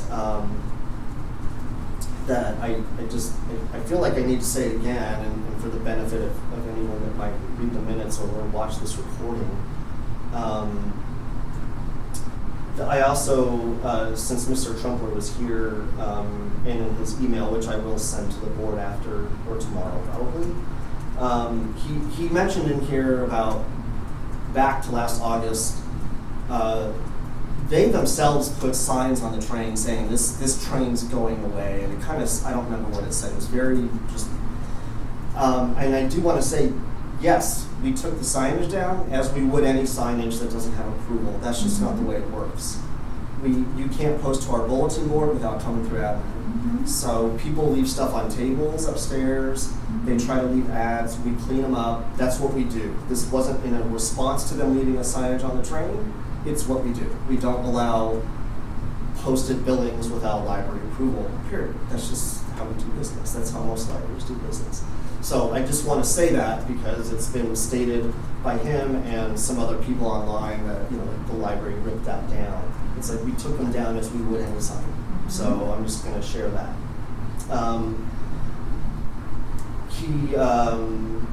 Let me see. Oh, you'll see in the email too, when I send it. I don't remember if Mr. Trumpler mentioned this tonight. He did mention a couple things, right, about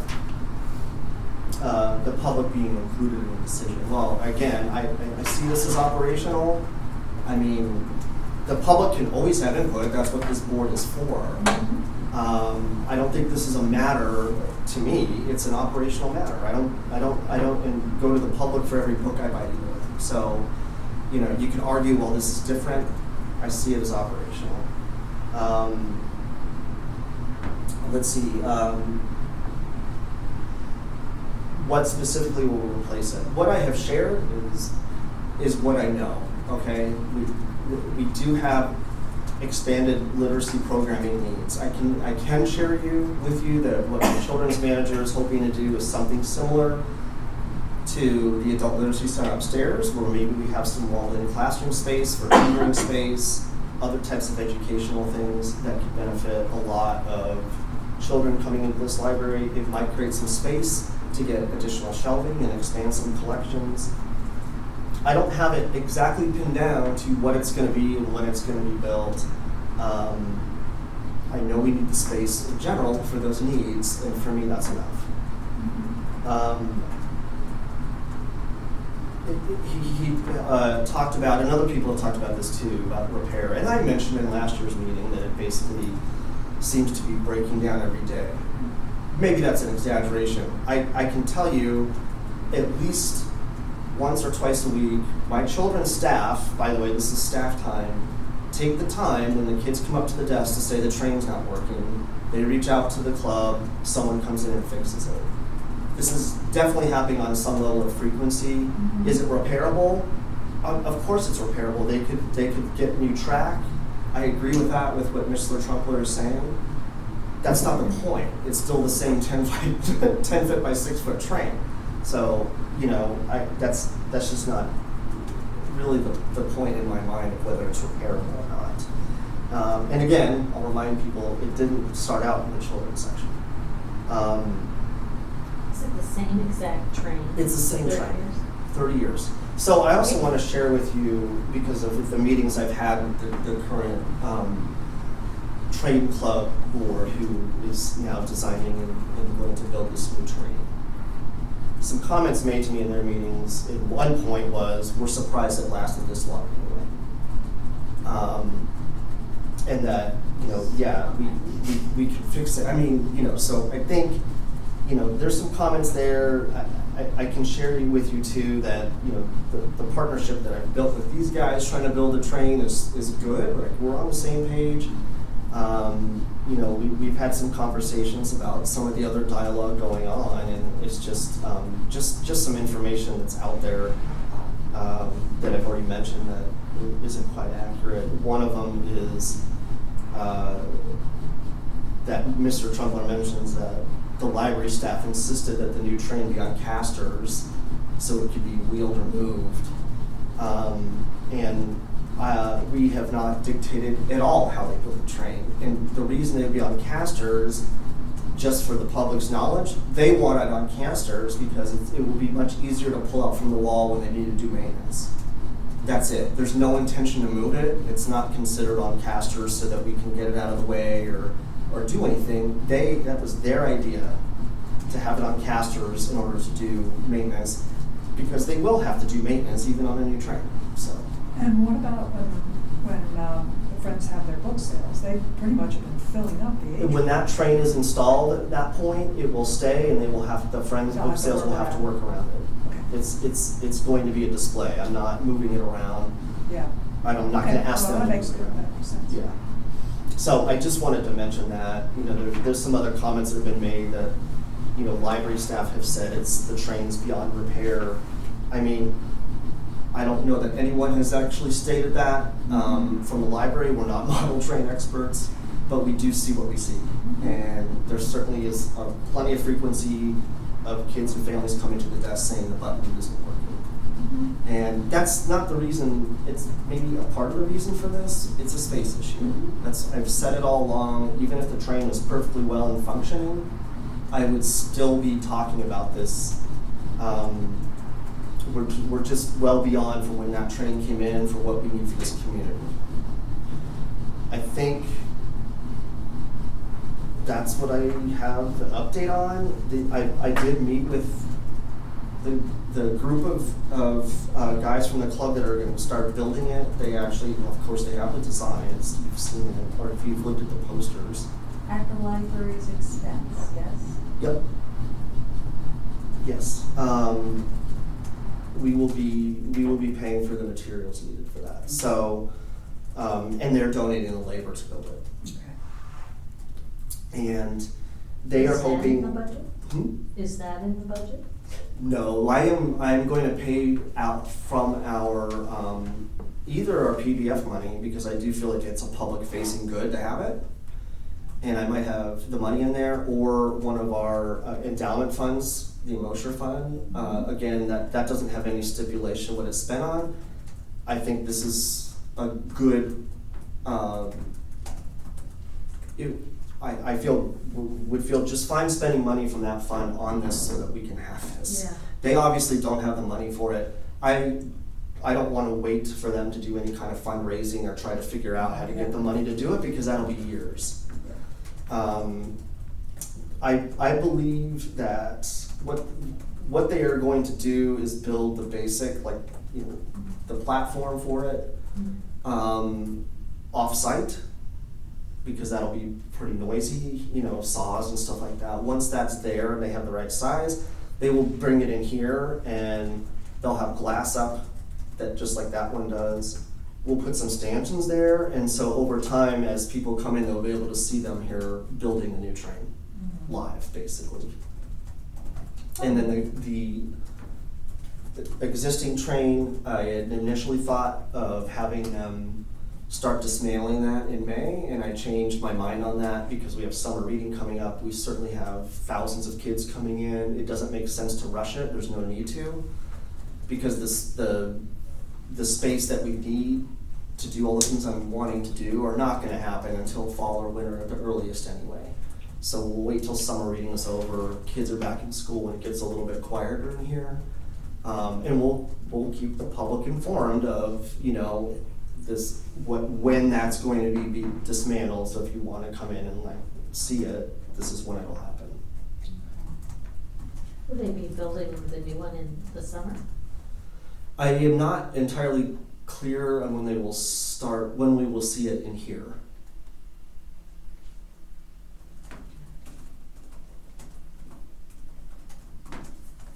So that took a while, but I had to go, yeah. Yeah, we need to know this because people may ask us about it. Yeah, a lot of people have been asking me about this. So, because I know all the kids in the kids section.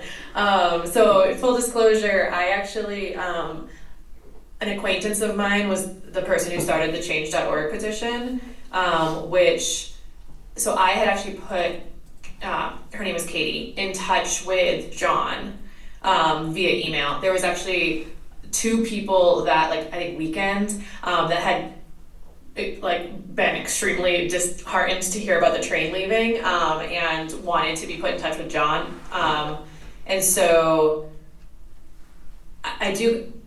Well, I'll get back to that in a second. The good question that I was going to say is, could we also ask the Friends if there's any interest there to participate, to provide some funding for this? Yes. I mean, it's not out of the question. I was thinking with where I think I can pull the money for public funding that would, preserve the Friends for other programming, but it's not out of the question. And it may be some kind of combination. Yeah, I mean, maybe they can chip in for parts of it. I just know that Friends has money, so it might make sense to use it for something like this, especially if it's something where more money can be a benefit to the library. Maybe it's space saving, maybe it, I don't know, I don't know what the project build is looking like, but it might be possible that with a little bit of extra money, it's more convenient for the library. Another question that I saw or heard, I don't know where this came from, but that there was that it was coming down in May, the original train. That's what I was just saying, is I initially had thought May, and then I decided to push that out till way into August. I see. Yeah, because we don't have to rush that out of here. Okay, I see. Okay, Yeah. so that I thought that was for the new build. No. I misheard. No, that's okay. Yeah, it'll be here through summer reading. Okay, I see. Okay, so the train will stay through. That's what you were saying, that the train would be removed. The original train would be removed in fall, winter, or something like that. And then the current building that you're not sure. Is that what it was? Am I understanding that correctly? So the existing train, they will start dismantling sometime in August. I'm not sure. In part, they need some of the parts for the new one. Okay. Even though I talk about more of what I understand from that is the glass panels, because those are expensive and can be reused if they're the right size. So that's why I think around that same time is when we might start seeing the new one being built, because they need some of those parts in order to do that. So it's a little bit of a guess, but the earliest that one would start coming down is in August. Okay, cool. And these are, the reason I have this list is because a lot of people talk to me about the train, especially with the new like things on Facebook and Nextdoor and Reddit and all that. So I think just to kind of recap it from, I guess, the public's point of view for the board, I think the big thing that I think people were concerned about was the lack of communication. Like I know, John, I've seen the sign up now next to the train. And I read the newspaper article, there's a Times Call article, I think today, so it seems like there's like a little bit more communication now, but I think that was what a lot of people were really concerned about. I know when we had talked last August, that was one of the things that we had talked about was how are we making sure that the public is informed? And I'm not sure, John, was there anything like public from the library between last August and now? No, Besides the sign and there was nothing public because there was nothing to share. I mean, I had shared with the board about that. I didn't know when or how anything was going to happen. I wasn't getting any response at the time from the train club to have any conversation. I mean, all of that came down really in the last few months or so. So that's why there's this gap of time where there really wasn't. There was no communication about it. I didn't have a communication for the public about the train because I didn't even know if they were going to want to take it and keep it or if I was going to remove it. Like I didn't have any information to share. Okay. Yeah. Okay, cool. You may want to be a little bit careful because the Times Call article does say that the project has been in the works for over a year. Well, it has been. I don't think that that's inaccurate. I mean, okay. Over the course of a year, but it doesn't mean there's been activity since last August. It just means I started the conversation then. The next conversation I had was only like 3 or 4 months ago, if that. Okay. Cool. And then I think, I mean, obviously, like you addressed this, but I think the other big concern that's coming from the public is that there doesn't seem to be a plan for this space. So it seems to be that the stated reason for why the train is leaving is that there needs to be more space, but it's not. I think the concern seems to be that there is not like, oh, we really want to do project X, where could we put it? Oh, let's put it here. It's important for children's literacy or whatever. And so I think that's just like the vibe the vibe I'm getting from people is that if there had been like a reason for removing the train, whereas a lot of people are like, well, the train is the reason that my kids go to the library. So there is a reason for the train, but they don't see a reason to replace the train yet. And I could just be sharing points of view here. You don't need to necessarily address this, because I think you did a little bit earlier. But and then I think people seem to be concerned about the timeline. I think there was a quote that someone's taking a Sawzall to the train in May, so people not knowing kind of what's going on, I think was part of like the hubbub there. And then I just want to say one more thing. I think it might have been in August, it might have been a different meeting. We had talked a little bit with you about sharing if the public is emailing you about things that they're concerned about, maybe sharing that with the board so that we're aware of what the public is concerned about. Do you remember this, John? It sounds familiar. Okay, because there were a few people who wanted to, through this, whatever, the change.org petition and things like that, who ended up forwarding me emails because I know Katie. And so I got some emails between them and you that I had never heard of, and this was like from like last September and things like that, about people being concerned about the train. And so I think I just want to point that out because I think it's like, I mean, it's great. Like our job as the people on the advisory board is to make sure that the public voice or whatever is represented when talking to the library or when talking to city council. So I think it's great that they were looking for contact information for the library advisory board, and we don't have like a group email or anything like that. So I think they went to you. But I don't know if there's a better communication channel or something, or if we can just maybe get more like access to what the public is requesting of you, if that makes sense. Yeah. They're not coming to public invite to be heard. Right, for sure. And is that because they have small children, or why? you know, because you can always come and address the board, but maybe it's not convenient for them, or, Well, this is Oh, also I a think- really good opportunity for us as board members to be educating the public about the work of this board and our roles, because I saw it misquoted in that article in the Longmont Times Call, that the board did not, decided to make this decision without inviting public input, and that is not how this went. Like, the board has not been a decider in this whatsoever. It's not our purview. And so there's still, you know, misunderstanding in the community about why you would come and give public comment, what the intention is that we represent, you know, we hear and we receive so that we can represent public sentiment to council, or even, you know, yeah. So that Well, was a there's- surprise to read that was somebody's understanding. And I Yeah. think, you know, even tonight, hearing from Alan earlier, it seemed like there was something, like he was wanting to communicate something more, thinking that we were in a That we different made the position. decisions. Yeah. That was within our scope.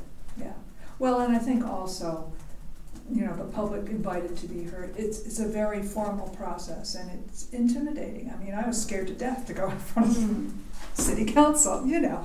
A lot of people don't like to stand up and speak in front, especially when it's a formal process like that. And a lot of people like to complain by email, you know, or even anonymously, like, So could there, yeah, I mean, this So- has come up before, whether there could be an email alias Yeah, that's maybe that, even. so that we could, Mhm. yeah, at least they'd have a place where they could voice those things, and then we could all look at it and, you Or, know. does the library have a physical suggestion? We have We gotta online. do it, it's gotta be electronically. Yeah. It's gotta be Well, yeah, electronically. and there are methods for that. Yeah. You know, I guess I would say too, you know, at every single desk here and at all staff, everyone has access to my contact information, you know, so, I think, yes, like I did get some emails last year when I first indicated about this, and I don't believe I shared them. It was just, maybe I shared them not verbatim, but just, and maybe I did, Verbal. Nicole. That could be, you know, it's just like, oh, I don't think you should get rid of the train. My kids love the train. You know, it was a. I did get feedback though, so, and then that died off pretty quickly, because then I think people were seeing nothing's happening at the time. So I think it's worth, you know, how can we help people know, right, like how to contact the board or how to contact me. You know, the person that did the petition did email me, which I appreciate, but she didn't email to me until after she created the petition, and the petition had erroneous information. And I mean, so I would just like to say I would have appreciated being contacted first. You can still do the petition, but the way she wrote the petition was the library is going to demolish the train. That's never been stated. The library doesn't demolish the train. In fact, I'm trying to give it back to the club. Yeah. So I just, you know, I'm just saying, like, Yeah. I guess because they I have the opportunity, I think this can go both ways. And it certainly looks like we had poor communication, and some of that got ahead of me. I mean, I was doing the best I could to get this out, what I thought would be in a timely manner, and that didn't happen that way. And it's unfortunate because while the information is out now, the signage is up, it looks like I'm just reacting or playing catch up to what people are thinking, that I never had any plan to share anything with the public. Yeah. And I just personally see that as a little unfair. This is my second rodeo with this, because remember the YMCA? Yeah, the ones. Some I- people And may some of the see city it that councils way, kind but of thrown other under the bus the people same way. will understand how these processes Yeah, Yeah. work, and they will yeah. not see anything egregious about Yeah. the way the communications unfolded. Well, and as far as, specific plans for the space, well, you can't make specific plans until you get the train out there. And it's a long-term process, as you said. You'd have to put it in next year's budget, because this year's budget's Well, already. I mean, again, we make space decisions all the time, and when we redid all the shelving Yeah. in children's, it included making space for some other programming. I never shared specifically what that was for, Yeah. but, I Yeah, get it. This one's way more visible because it's a large train. Yeah. Now people want to know, what are your plans if you're getting rid of the train? It's like, well, Yeah. we have a general concept. I can assure you there's going to be new activities. We haven't fully laid it out. And I just don't feel like I have to fully lay it out No. before I actually No. decide that the train's Exactly. going. So Yeah. I need to just interject here real quick because it's 20 after, and I'm happy to stay, but the building is not. All these lights are going to shut off in 9 minutes. Okay. Oh, okay. In 9 minutes? Yeah, it's timed at 9:30. Wow, And so I'm not trying to cut it off. I'm happy to continue this next month even if there's still more to talk about. I need to say that because there's other things on here. I don't know how you want to handle that so that we have time to pack up and I not be move walking around here with flashlights. that we wrap up this agenda item for this evening, and that if there is further questions or context needed next month, that we check in about it. Okay. Yeah. But I did not know that about the lights. Well, we found that out a couple meetings ago. Getting ready to go, we're like, oh, they really do all shut off. Like, I thought there were some safety lights. I thought you would have all the magic I have no control of the codes lights. and keys No. and things. Nope. Yeah. So, thank you Mhm. for putting all of that in a little package for us. The friends, I reached out to Wanda and Lois and invited them, if, either to come or to just share some updates, and had not received a response by this meeting. So I don't have anything to share on behalf of the friends, and don't know if anybody else. Yeah, I was at the last meeting. Okay. I also invited them to this meeting. I can go over this maybe next time but honestly, the biggest thing is, and the reason that I want to keep pushing to, if we can ask the friends for money, is they have an extremely large fund right now. Yeah. They got another large donation. They're just doing well. And so I think comparing the library disbursement to what they bring in a month are interesting numbers. And so I think if there's a way that we can use library requests for things that, for example, like the train or whatever we talked about earlier, or if there's, not things that we would be asking for from the city, obviously, because the city should be funding things. But if there's any major events or things like that, I know they provided more money for the Level Up event, the sponsorship there, and things like that. I think that could be interesting for us. That's all. Okay. But yes, I invited them. I think maybe going forward, the friends and the advisory board could maybe do a rotating, visiting each kind of board meeting. So I'm going to try to set that up in future months. Cool. Yes. There was, at our pre-session, some pushback about merging the library board with the museum board. Mm-hmm. We'll be talking about that tomorrow night as well. Anyway, one of the other things is Tracy and I talked about the Level Up program about getting better transportation. I don't have much to share on that yet, but I have some other contacts I'm going to talk to and see if we can get help from other organizations within the city. And then the other thing I mentioned was about the letter for applicants that we would like to see, come back. Mm-hmm. Or, so, and I'll need to run that through the city clerk and, see what their take is on that, and we'll mention it to council as well. Because we want to be consistent if we're gonna do it, so. That's all. Right, well, everyone, please take note of the upcoming engagement opportunity on August 1st. And library board comments, maybe no one has any. I'll just mention really quick, this Thursday is our summer reading annual kickoff party. Yes.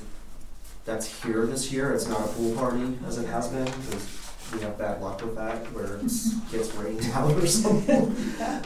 So we're changing it up. It's going to be here on the plaza. There's some teen punk rock band that's going to play. I should have made that sound better. I mean, they're supposed to be really good. And so, if you're inclined to come just for the heck of it, or you just want to chat with people, I mean, it's another kind of engagement opportunity. Mm-hmm. So, That's the 21st? yep, At what time? 6. 6. Okay. All right, thank you. Big, huge shout out to the computer lab and tech staff upstairs. I had to use the computer lab on Saturday to do a lot of printing unexpectedly for a big event, and it was very stressful, the situation, and I hadn't utilized the library's computer lab in that way. And the way that the staff who were on duty both helped me with my need, but also it's like there's lots of plates spinning in the air. There were lots of patrons in the space. There were lots of requests, and just the calm and the service and the ability to pivot and respond. I was so impressed. And I wish I made note of the names of the two staff, but I mean, like, the printer needed a toner replacement, and the sequence of events that kicked off where a call was made and someone responded, and it was like a great scene from an action movie, like just getting everything taken care of so that there was no interruption of service for the, I mean, it was a full room on a Saturday afternoon. Yeah. So good work. I'll relay that. Yeah. I see the need for that budget Mhm. request. Most definitely. Come tell that story at council. Yeah. We are gonna adjourn at 9:27 PM. Thank you, everyone, for staying engaged and being here, and I wish everyone a restful evening.